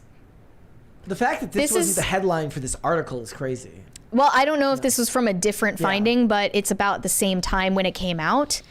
It says TikTok launched an internal investigation into this issue. They discovered there was a high number of underage streamers on TikTok receiving gifts or coins in exchange for stripping for adults. And again, I hate to say it, but this is not a problem unique to TikTok. We already talked about this in regard to Twitch. Yeah. And their constant flip-flopping on the terms of service and the community guidelines for the content on there, given that it's a 13-plus platform, not an 18-plus platform. And it was found out in this big expose on Twitch that children were streaming on the platform, even children under 13, and adults were flooding into their chats to get them to do inappropriate things on these live streams, and they were sharing the links to these live streams between each other in their own, weird PDF file chat forums. It's like when you saw that stuff of like Desmond is amazing in the real world and you think that that's rare. Apparently it's not. There's just a lot of sickos out there. Not at all. And it's something that people should be aware of. But again, it's not just a TikTok problem. Did you know that I was just reading? We have a $30 super chat. Thank you from Jose Quintana. Brett, continue your lifelong winning battle, my friend. Thank you. To the Ghost Empress, can you explain publicly why you were banned on TikTok? Full disclosure, I am not on TikTok, Facebook, or Instagram. Long live the PCC empire. You're probably happier for not being on any of those platforms, my friend. Yeah. What were you banned for? It's a good choice. I honestly couldn't tell you exactly what got me banned. It happened only a week, maybe less, after I got hired here. I remember that. So I don't know if that was connected. Can you tell people what your last video was that you posted on TikTok? It was something really general and inoffensive, actually. But before that, I had gotten mass reported many a time for making videos that were like against birth control, against like pornography, against abortion. Like I was hitting all of the hot button issues, and I was getting a ton of hate comments, but also like a lot of following and like positive comments as well. So TikTok's arbitrary system is like, if you get mass reported, it doesn't really matter what you were reported for, we're gonna get rid of you. Yeah. Because it's literally just a popularity contest. Like if you make enough people angry, like you're gonna get deleted. We still don't have our YouTube play button. Exactly. We're getting oppressed. I thought you'd find this interesting because I was just reading about this the other day. Aiden Ross said that they're introducing kick currency where you can make money by watching live streams. That's insane. People are totally going to game that. Yeah. I mean, right? You're just going to play kick streams in your pocket while you're walking around like grocery shopping, right? I don't know how they'll implement it, but that's crazy. Yeah, but this thing about like kids stripping on TikTok, it doesn't surprise me in the slightest because unfortunately I'm jaded at this point. And we've talked about similar issues to this. This job like opens you up to just how evil people are in the world. And the all of this stuff about like kids are getting addicted to it, blah blah blah, you know, that's not nearly as worrying as what I just read here, and no one's talking about that. Doesn't have as like the headline is it's not as splashy, and it's harder to it's actually so serious, it's harder that it's to harder stomach, to look at. So that's the world we live in. And I don't know whatever happened to that countdown that was set by Congress. I thought TikTok was supposed to be banned already. The countdown of 9 months, I assume, already was up, and I didn't hear anything about whether TikTok would get banned. So I don't know what's going on with that. If any of you in the chat are better informed on that than us, let us know. But we're going to finish up reading these super chats. Jessica's in the Slack. She says, note to self, corporate slop merch. Yay. Let's go! We're getting the corporate slop merch. Let's get the corporate slop merch. Shane H. Wilder said, saving the new thumbnails. I got a prep for 800. Oh, you're going to imitate our thumbnails? I'm scared. Well, I'm excited to debut the new thumbnails tomorrow. It's going to be great. And I do love the new live thumbnail. It's a huge improvement. And now we've realized that we think in thumbnail language. Oh, yeah. Most of the time I do, unfortunately. Yeah, but it just comes with the territory. Greg Duvier said, put a leprechaun named Seamus on. We would love to, actually. I think he said he was going to be back in town at some point soon. I thought he was there yesterday. Really? Maybe I'm completely wrong. I don't know, I don't, like, I think I saw a clip that Raymond posted on Twitter that had Seamus in it. Maybe it's an old clip. I don't know. Yeah, I don't know. I don't know. We'll reach out and see what happens. We'll never forget when Seamus was on this show for the first time, and it was right after Roe v. Wade literally the was overturned. same day. And I was like... And we didn't even plan it like that. Nope. It's so funny. Thomas Williams, already read that one. Ruben Hernandez said, man is better than woman, man is not better than daughter evolution. I don't know what any of that means. You should put that on a shirt. Ulvin McGoth said, Barney already has a live action movie. Oh, forgive me. I wasn't aware of that. Greg Duvier said, a good G.I. Joe movie is needed. Look, I'm going to be honest, guys. As you know, I just like watching things blow up and people look cool. I love both of the G.I. Joe movies for what they are. They're not great. They're fun to me. I didn't say they were good movies. I said they were fun. This is what people get very upset with when I say that I believe that that Batman Begins is better than The Dark Knight. I mean, I like it more. Okay, I'm not the arbiter of what is good and what is bad, but I enjoy the G.I. Joe movies for what they are. But there could be great ones. Brett, you're just lying. I am. You're just lying about liking Batman Begins because you're doing it for clout. That's exactly it. No, I think people appreciate your taste in movies, and I get more flack for hating everything. Yeah, people like to push back, but here's the thing: most people in this space who cover pop culture, you know, you're kind of incentivized to dislike everything. But it's not like I'm not like faking hating shit. I just don't like it. She very clearly, like, I can usually tell when we're leaving the movie theater by Mary's facial expression whether she liked it or not, or how tired I am. It depends on the day. High Voltage 75. I do still believe. Maybe not you, but if I go and rewatched Wonka, that I'm probably going to like it. Not me. I'm built different. High Voltage 75 said Clue was the best movie based on a board game. That was like so long ago now. Who was in that? That was the 80s. I don't remember. I never saw it. Pop Culture Junkie said, Viewmaster, we're scraping the bottom of the IP barrel. Of course, what the F do I know? I thought Barbie was a dumb idea. No, Barbie was always a good idea. The execution wasn't great, but it still worked. Financially speaking, it still was a huge success for them. I understand Barbie as a movie concept. They're going to make the Polly Pocket movie. Then they can make the Mighty Max movie. And then after that, they can make a Stretch Armstrong movie. And then they can have an Avengers-style movie with Polly Pocket, Mighty Max, Stretch Armstrong. It'll be amazing. I don't want them to ruin American Girl. Like, I didn't care about Barbie growing up. American Girl was a huge thing for me. I was obsessed with American Girl dolls. And I read all of the books. And it actually got me, it's like one of these things that got me really interested in history, because they have all these dolls that are set in different eras of American history. And these days, they could never do this without attaching so much political bullshit to it. They could never write about anyone in like the civil rights era or, you know, anything. They couldn't write about any of this shit without making it insufferably woke. And it was just perfect for its time. And they made movies based on all of those characters and also set in, you know, current times as well. And I loved all of those made for TV movies, and I just want them to stay the way they are. It is sad that we'll never be able to revisit other time periods in movies without knowing beforehand that it will include some type of lecture. And the books that they wrote about these historical characters too just didn't, I mean, yeah, they addressed those types of issues, but it wasn't in this airhead way, you know? Yep. I don't even know how to explain it, but they've already ruined American Girl. There's a 20 there from Jose Quintana. I recommend Tulsa King and the Penguin to binge on. Barbie was fun. Do either of you recommend Smile 2 or Terrifier 3? Long live the Ghost Empress and the guy with the glasses. Mary did not like Tulsa King. I did recommend Tulsa King to her. I enjoy Tulsa King. Didn't watch the Penguin. I haven't started season 2 of Tulsa King yet. I'm waiting for it to finish before I watch it. But I do love the first season of Tulsa King. I'm enjoying the Penguin. I haven't watched the Sophia Falcone, the monumental, from what I've been told from all sides.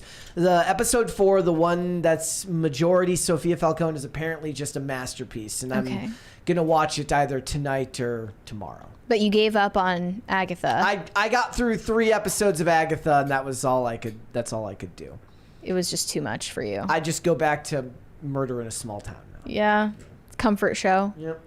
As for Smile 2 and Terrifier 3, neither of us have seen those. Do you care? I mean, you liked the first Smile, right? I never watched the first Smile. What was the one? No, you saw Abigail. Did I? Right? I don't think I did. I don't remember what it was. Did I watch a horror movie? There was, Megan. You liked Megan. Oh, yeah, but that's like not even a horror movie, you know? It's more of a comedy. Is it Cassette? Is that how it's said? I don't know. Brett, please say Revenge of the Fallen is a fun movie again. Please, I need to be validated. Also, did any of you watch Transformers 1? Highly recommend. A lot of people recommended Transformers 1. We ended up seeing something else the same weekend. I don't remember which movie we reviewed that came out the same weekend as Transformers 1. Yeah. I will tell you that Transformers Revenge of the Fallen is fun. I will go farther and say that you should never ever feel guilty for liking any Michael Bay Transformers movie. It is your God-given right to watch things blow up while cool dudes and hot women are on screen. It is your God-given right to do that. No one should be able to judge you for doing so. It's not the worst thing in the world. I mean, it's not my thing, but it's not the worst thing in the world. I'll tell you what else. Say what you want about those movies, but he was filming in a lot of practical locations while layering just ungodly amounts of CGI on top of it. And anything that is so much work that it causes Megan Fox to complain and call Michael Bay Hitler can't be all that bad. He's like literally like Hitler. Like he was trying to get me to work for like 12 hours. And I'll tell you what. Thank And you. I'll tell you what. Fourth crisis party. Say what you want, but those movies made money. It's just funny because like she didn't even accuse Michael Bay of doing anything that was like actually bad. It was literally He just just that made me work too much. he was like kind of a jerk. Yep. Well, here's the thing. We talk about it all the time. Directors can't be your friend. The No. director has to be a bit of a dictator. The No. director has to have a singular vision and execute that vision. They're on a timetable. They are under immense pressure from the studio to get everything done and get it done under budget. He's not there to be your friend or your buddy. He's there to make things blow up and make things look cool make on shit screen. blow up. Yeah. Wasn't Transformers 1 like entirely animated, not live action? The like the newest like, one? Oh yeah, This one new was one? entirely animated. That means it's for kids, right? No, I mean a lot of I people mean, were saying it looks like it was for kids. that it's got a great story that adults can like too. Go back. I know when we saw the preview for one of these recent movies we went to, I was eye rolling so hard because it was just so dumb to me. Yeah. But Look, I'm that's looking just- forward to it's not Red for me. 1, which is going to be really stupid. It's and I'm gonna have incredibly so much stupid. fun. It's incredibly The dumb. Rock and Chris Evans. Okay, I will. Are we reviewing that? Yes, we are reviewing that. I will point out something. that, kill like, me now. Do you want to know the worst type of like film snob on Twitter? Was like people were like showing all the movies that Chris Evans has done since Marvel and all of the highbrow, hoity-toity movies that Sebastian Stan has done, and I'm like, I don't freaking care. Screw, like, I don't even like Chris Evans, but Hoity-toity. screw you. Artsy fartsy, whatever you want to say. I like that. Shane H. Wilder said Candyland, the movie. Actually, that might work. Never mind. Yeah, that could, No, yeah, that sounds could like a good work. idea. I mean, you could do that, and you know what you do? You make it Alice in Wonderland / Wizard of Oz acid trip in Candyland. Let's freaking go. When was that Alice in Wonderland movie? I don't know. Was that in the 2010s? 2011, something like that. Did that do well? Who did that one? Was that Wasn't Johnny Depp in that? Yeah, was that the one that was done by Tim Burton? I don't remember now. Tacti Platty said, agreed, Rihanna didn't need to be in Battleship. She was the worst part of it. Get rid of her and the movie is okay. Strap in and enjoy the cheese and booms. I was right. It was Tim Burton who did Alice in Okay. Wonderland. That makes sense. Mighty Max movie would be dope. Yes. YA audience. Yes. Pop Culture Junkie said, if they remake Dark City, I will picket my theater. Look, I don't blame you for that. I don't blame you for that. Plus, you can't bring Kiefer Sutherland back. He's too old now. Is it really like popular enough? Was it really popular enough No. at the time that they would even make it again? That doesn't matter. I guess not anymore now that they're, They're making scraping the bottom of the Viewmaster barrel. movie. It doesn't matter. Brian Bledsoe said, for quadrant, I think male, female, young, and old. Okay. Oh, So there's an okay. explanation for that. Thank Didn't you. know that. We learn a new marketing lesson every day. I'm gonna have to use that when I someday am smart enough to enter the what do we call it? The consultant class. Yeah. Yeah. The DJ Foy said, fun fact, Dark City and Matrix actually shot back to back, and where the first films shot at the newly built Fox studio lot in Sydney in the late 90s. There you go. So it was literally at the same time. Perfect. Well, not quite, but yeah. Shane H. Wilder, I might have to go to confession after Cringe. I think it was kind of wholesome. I might disagree with you there. People are trying to find God in the metaverse. You want to go up and It's not the right place to look, but, you know, they're trying. Corey Anderson said that Cringe makes me think of Catholicism, the video game. Not that there is one, but that makes me think of what it would be like. Just add more Latin and telling secrets to an old virgin in a box. Okay, wow. I don't know where this smoke is coming from at the Catholic Church. They're saying my mic is off. My mic is not working right now. It doesn't sound... Yeah, you don't sound right. What's going on? Oh, we'll have to fix that after the show. I don't know. I don't know if they can hear you at all now. Hello? I guess you're going to have to yell. We have a 20 from Cassette. Mary, you got my name right. I can at least say the 5th TF movie is absolute ass. Also, apparently it was Steven Spielberg that made Bayfire Bay Fire Megan Fox? Yeah, it was. She was seen behind the scenes for the third movie.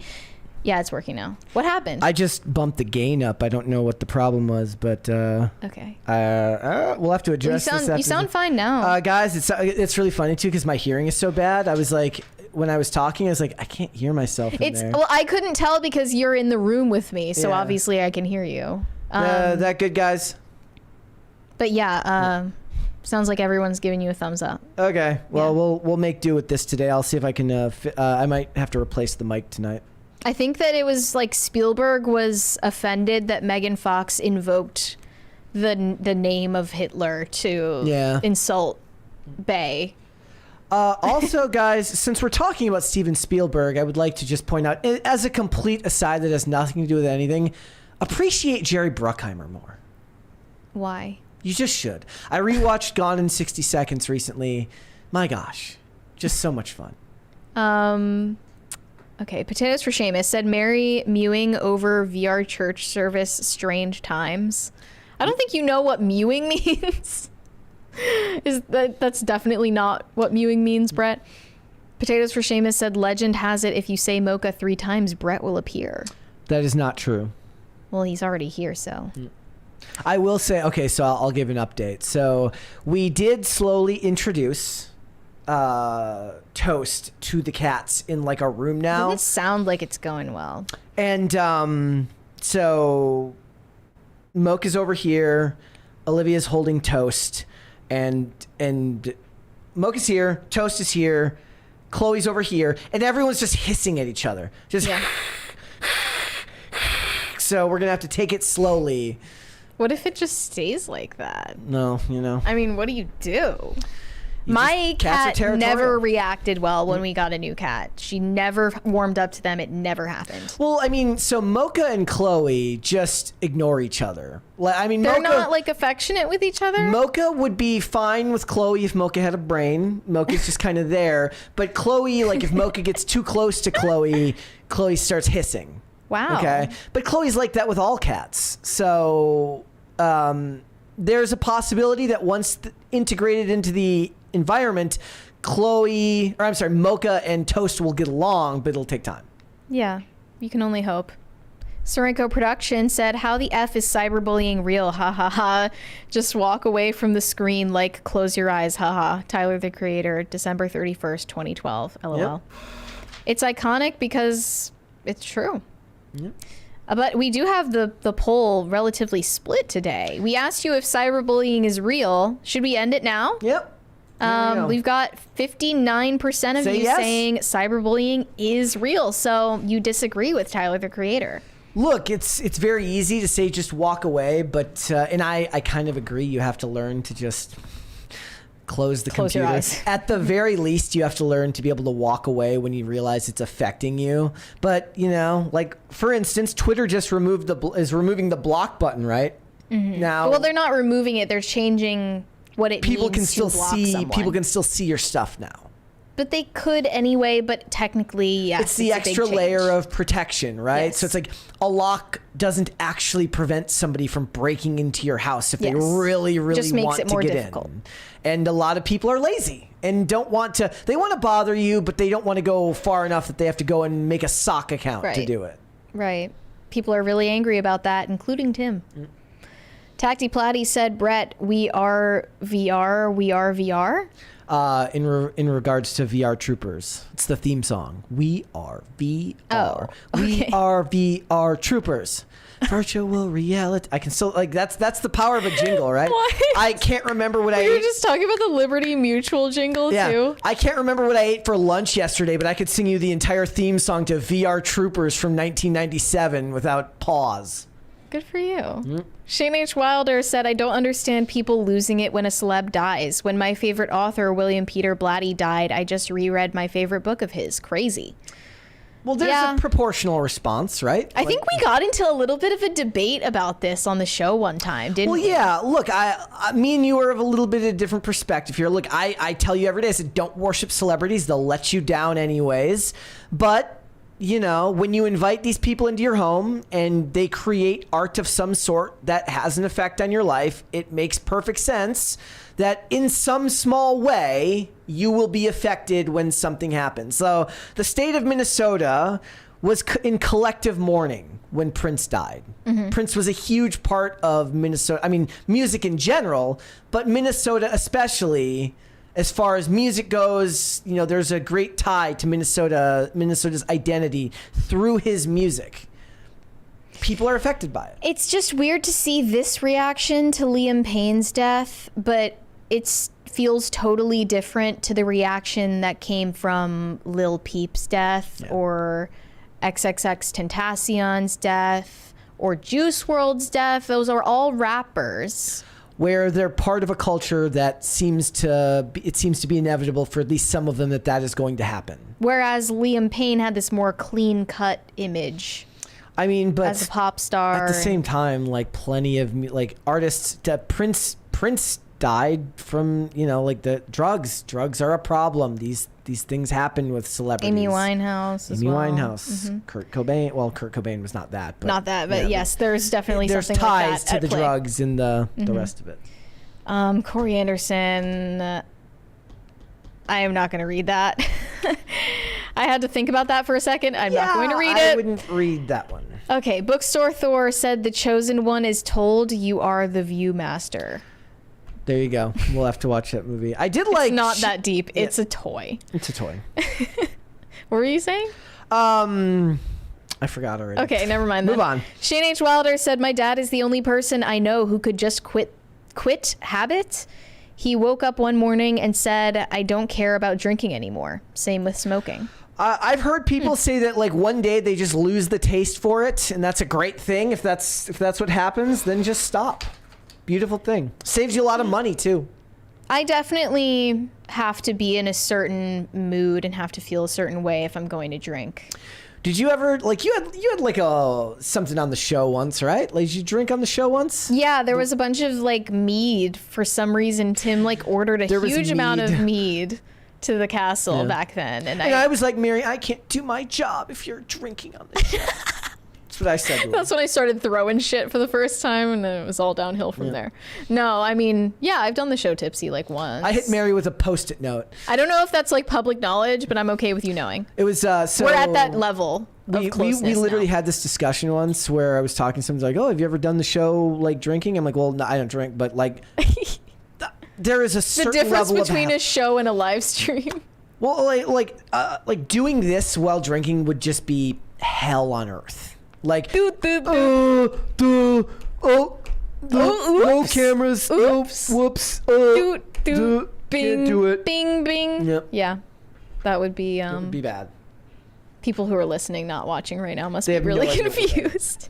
Serenco Productions said, "Hey, I'm also watching Murder in a Small Town. LOL." That is awesome, and I hope that you're enjoying it because I'm having They're a lot of paying fun. you. They must be paying you.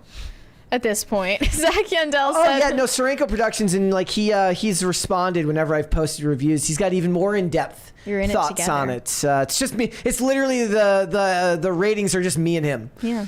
Zach Yandel said, Rudyard, sorry. What if alt history was on Timcast and said he was fascinated by pop culture? Well, Mary should reach out to him. Okay. I'll try to find a contact for him. That would be fun. Shane H. Wilder said, I'm currently in the middle of a Sunday Catholic Friends post over Sirach 14:14 about happiness. It's not been an easy one to write, but worth it. Can you give more information on this? Tag Brett. He's Catholic. Leave me out of it. Every time I say anything about religion, I get yelled at. Yelled at? I don't even say anything. I don't yell at you. No, Mary doesn't yell at me. Give but me that at least. Give me the credit. Anytime we cover religion, you know, because Mary is religious and I'm not, and it's a show. I'm here. I have to say things. And then people get mad because I say things. Because you didn't say the right thing, and you didn't say the thing that made me feel a certain way. Yeah. Blah blah blah. But no, you're Catholic. I say the same thing to everyone who was raised Catholic. Yes. Pop Culture Junkie said, glad ads and design change helps your subs. You deserve it. Yes, you. we do. I've earned We this. do. We've earned this. I will say that toxically, I fall into that category some nights.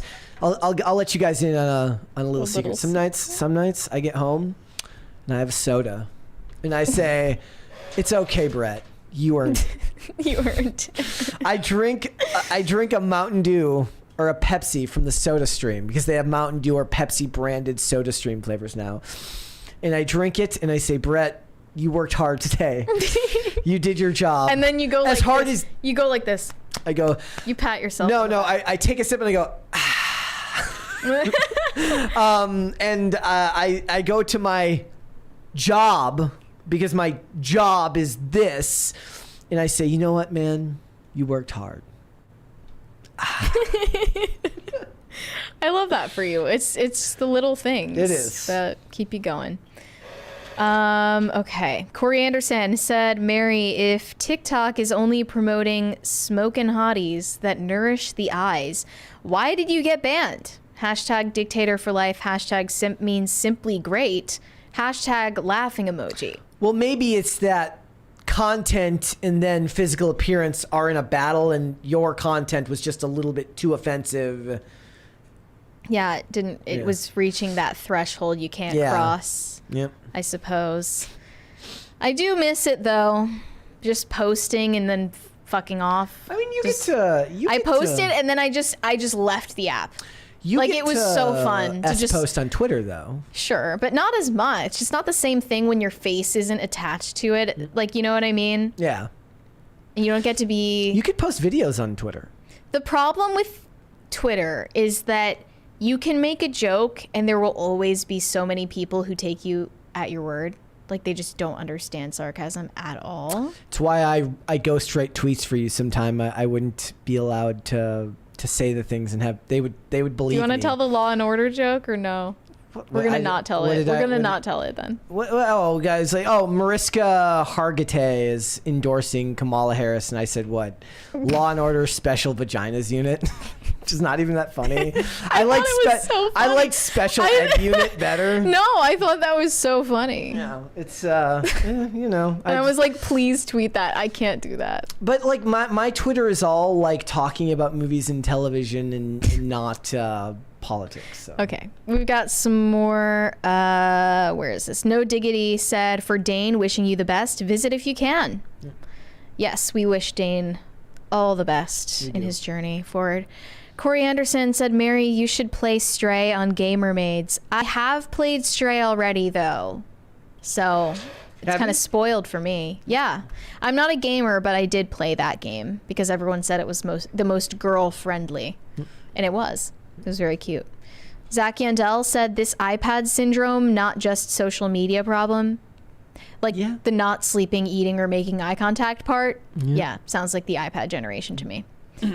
Corey Anderson said, have Jess on as a guest and bring back Lisa. We would love to bring back Lisa. Last time there was a mishap, but she's definitely going to be back on in the future. As for Jessica, she lives quite the distance away, but we would definitely be open to having her on if she wants to. You got to find stuff that people want to talk about too. Like, people take for granted that, like, we get to talk about the stuff that we're super interested in, or at least we kind of mildly we find a balance, right? Like, Mary's like, I find that interesting, and then I'm like for instance, the other day when she was talking about Andrew Garfield and whatever Demolda, whatever her name was, I was like watching the video and I'm like, I get it. And the video did well. It did. The video did well. People were interested, and I'm just like, there I am, right on the mark. I know what people want to see. Mary's like, look at the way he touched her arm, and I'm like, okay.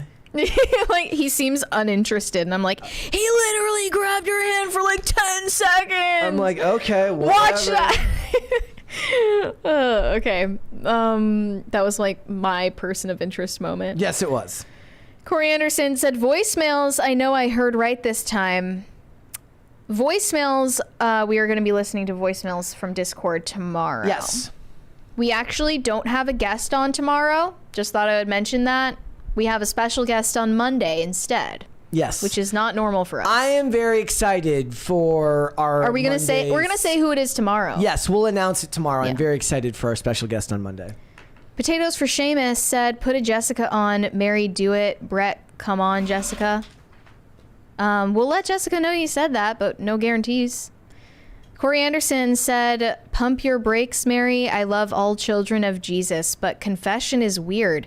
Why not confess straight to God? Go Jesus. I'm not entertaining theological debates on a show called Pop Culture Crisis. Did we miss the second 20 from cassette? Did we? Did we get? I don't think we did. I did read both. They got the name right? Okay, Yeah. I was okay. You were dealing with your microphone problem. Okay. Yeah, I mean, there are plenty of people who make videos describing Catholic apologetics for you, and it's not on this channel, bro. William Mills said Megan Fox is not a woman. That's a strong statement. Fake news. I disagree. I don't like all of this transvestigation going on. Bender McSimpson said, when are we getting Red Panda Army t-shirts? And yes, Brett, I also remember the VR Troopers theme. You can sell the Red Panda t-shirts. That sounds like your bag. Shane H. Wilder said, Corey, without getting into extreme detail, Jesus told the apostles what sins you forgive are forgiven and sins that are retained. Yes. I mean, all of this information is very much available for you if you are curious about the answer. Pop Culture Junkie said, met Bruckheimer briefly when they were filming Armageddon at NASA in Houston. No one knew who he was. Talked to him briefly. Cool dude. Awesome. Just awesome. We're appreciating right now. We're appreciating. Shane H. Wilder said, I watched Murder in a Small Town, so you got 3. Yes, I remember Shane. Nice. Shane told me that. Yes. So, a couple million more and we'll keep it on the air. Couple million more is all you need. Yep. Well, at the rate that this channel is growing, I think you could do it. We can do it. Rhaegar Targaryen said, big bad Beetleborgs. What? Is that also from Theme song. Fear Troopers? Okay. High Voltage 75. High Voltage said, guest idea, Mary's bar fight opponent. That would unironically be so funny. Now that I think about it. Have you ever spoken to her since then? No. She blocked me on Twitter after it happened. But, I could reach out and then I don't know, not tell man. her who the co-host is until she gets she just shows up and then I'm like, hey, remember me? No, then you say, so where were we? No, I'm too worried about how that would turn out. It would make for great content. That's crazy. If we did a reaction video to our bar fight, what's past is past. Yep. I'm sorry that I called the cops on you and you got handcuffed outside of the bar. Rough life. Sorry. You know what? I have no hate in my heart towards that woman, but I don't know how I feel about that. Corey Anderson said, what was wrong with my super chat? I don't recall. You were kind of like wishing deaths on somebody, so I didn't want to read it out loud. Fair enough. Rhaegar Targaryen said Superhuman Samurai Cyber Squad. So all sorts of theme songs being read in the, I don't know any super of these. chats right now. Okay. Shane H. Wilder said, Siroc 1414, do not deprive yourself of a happy day. Let not your share of desired good pass by you. Is that what I say to myself when I have my Pepsi? At the end of the Literally. day? Literally you with your soda stream. No, yeah. Ooh, let's go. I'm just going to use that as my excuse for everything now. Yep. High Voltage 75 said, is our pineapple pizza hating, survivor loving main guest host and marketing man extraordinaire Dane every woman font really gone? That's no bueno. Well, I'm sure that he is doing just bueno without us. Yep. He is really gone. It's not a bit.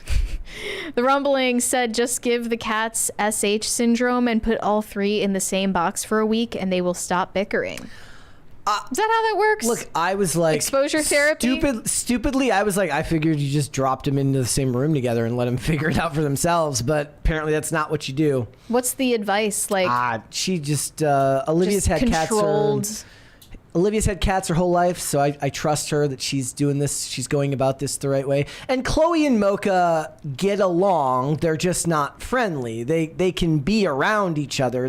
You get too close. You get into their personal space. They're not hanging out together. It would be nice if they were friends, though. Yes. Well, you know what that is? They know they're stuck with each other. That's your Instagram brain that sees nothing but cute videos of dogs and cats being friends, and you think that that's how it's going to be. Then the sad reality is that that's not the world we live in. That's really dark. Does Toast have a traumatic past? Yes. Not traumatic. So apparently, because that might play into how they gave birth interact. to two kittens that died, but then was given kittens. Wait, Toast did? Yes, Toast gave birth to two kittens that didn't make it, but then was given kittens to raise and did a great job of raising those kittens.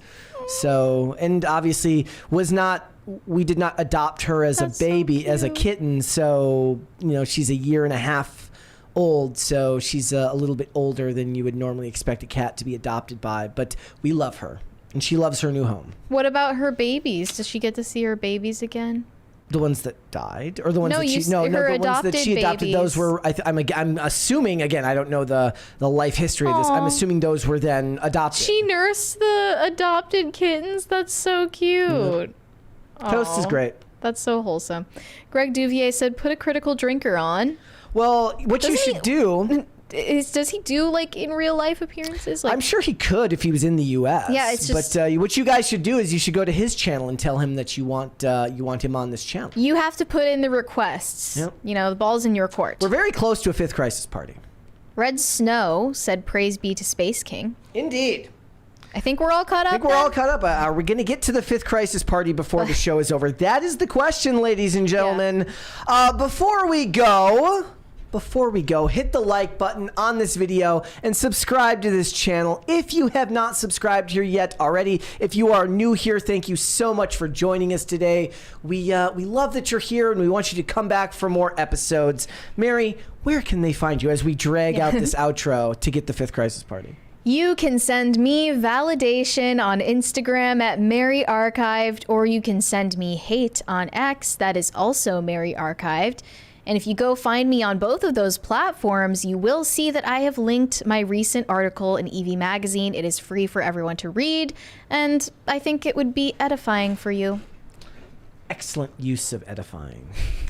All right, guys. Again, I'm going to do this. I'm going to do the NPR outro while we wait to see if we get the fifth crisis party. Who knows if that will happen. Guys, if you would like to follow me, you can follow me on Instagram and on Twix at Brett Dasovic on both of those platforms. Mary, there's 2 more super chats there. No Lie Bowtie said, "Will this get us there?"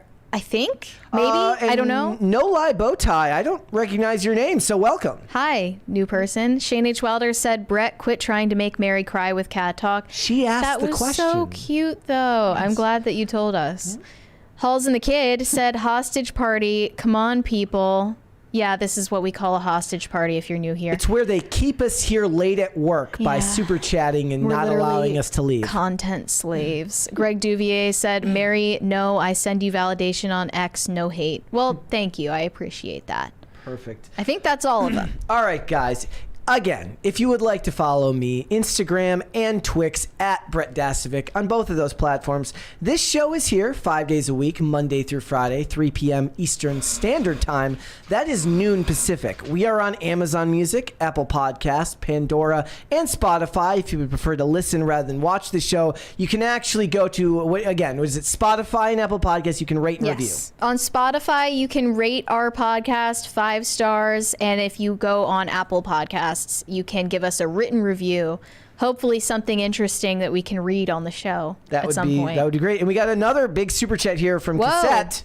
Thank you for the half of a crisis party, Cassette, with no message. Thank you so much. That is much appreciated. And again, guys, if you want to follow the show on social media, we are on Twix at popculture_show, Facebook and not TikTok, because like Mary, we were banned on TikTok, Yes. at Pop Culture Crisis, and on Instagram at Pop Culture Crisis Pod. One more there. Shane H. Wilder said, "I send everyone validation on X except Bertman."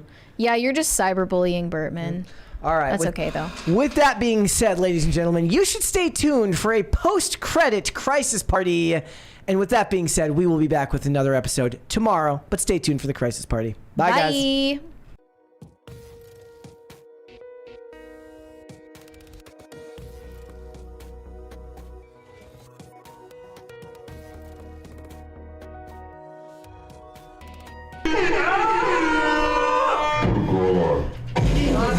Eating the cats, eat the cat, eat the cat. They're eating the dogs, they're eating the cats, eat the cat, eat the cat. They're eating the dogs, they're eating the cats, eat the cat. See you guys tomorrow. Bye, guys.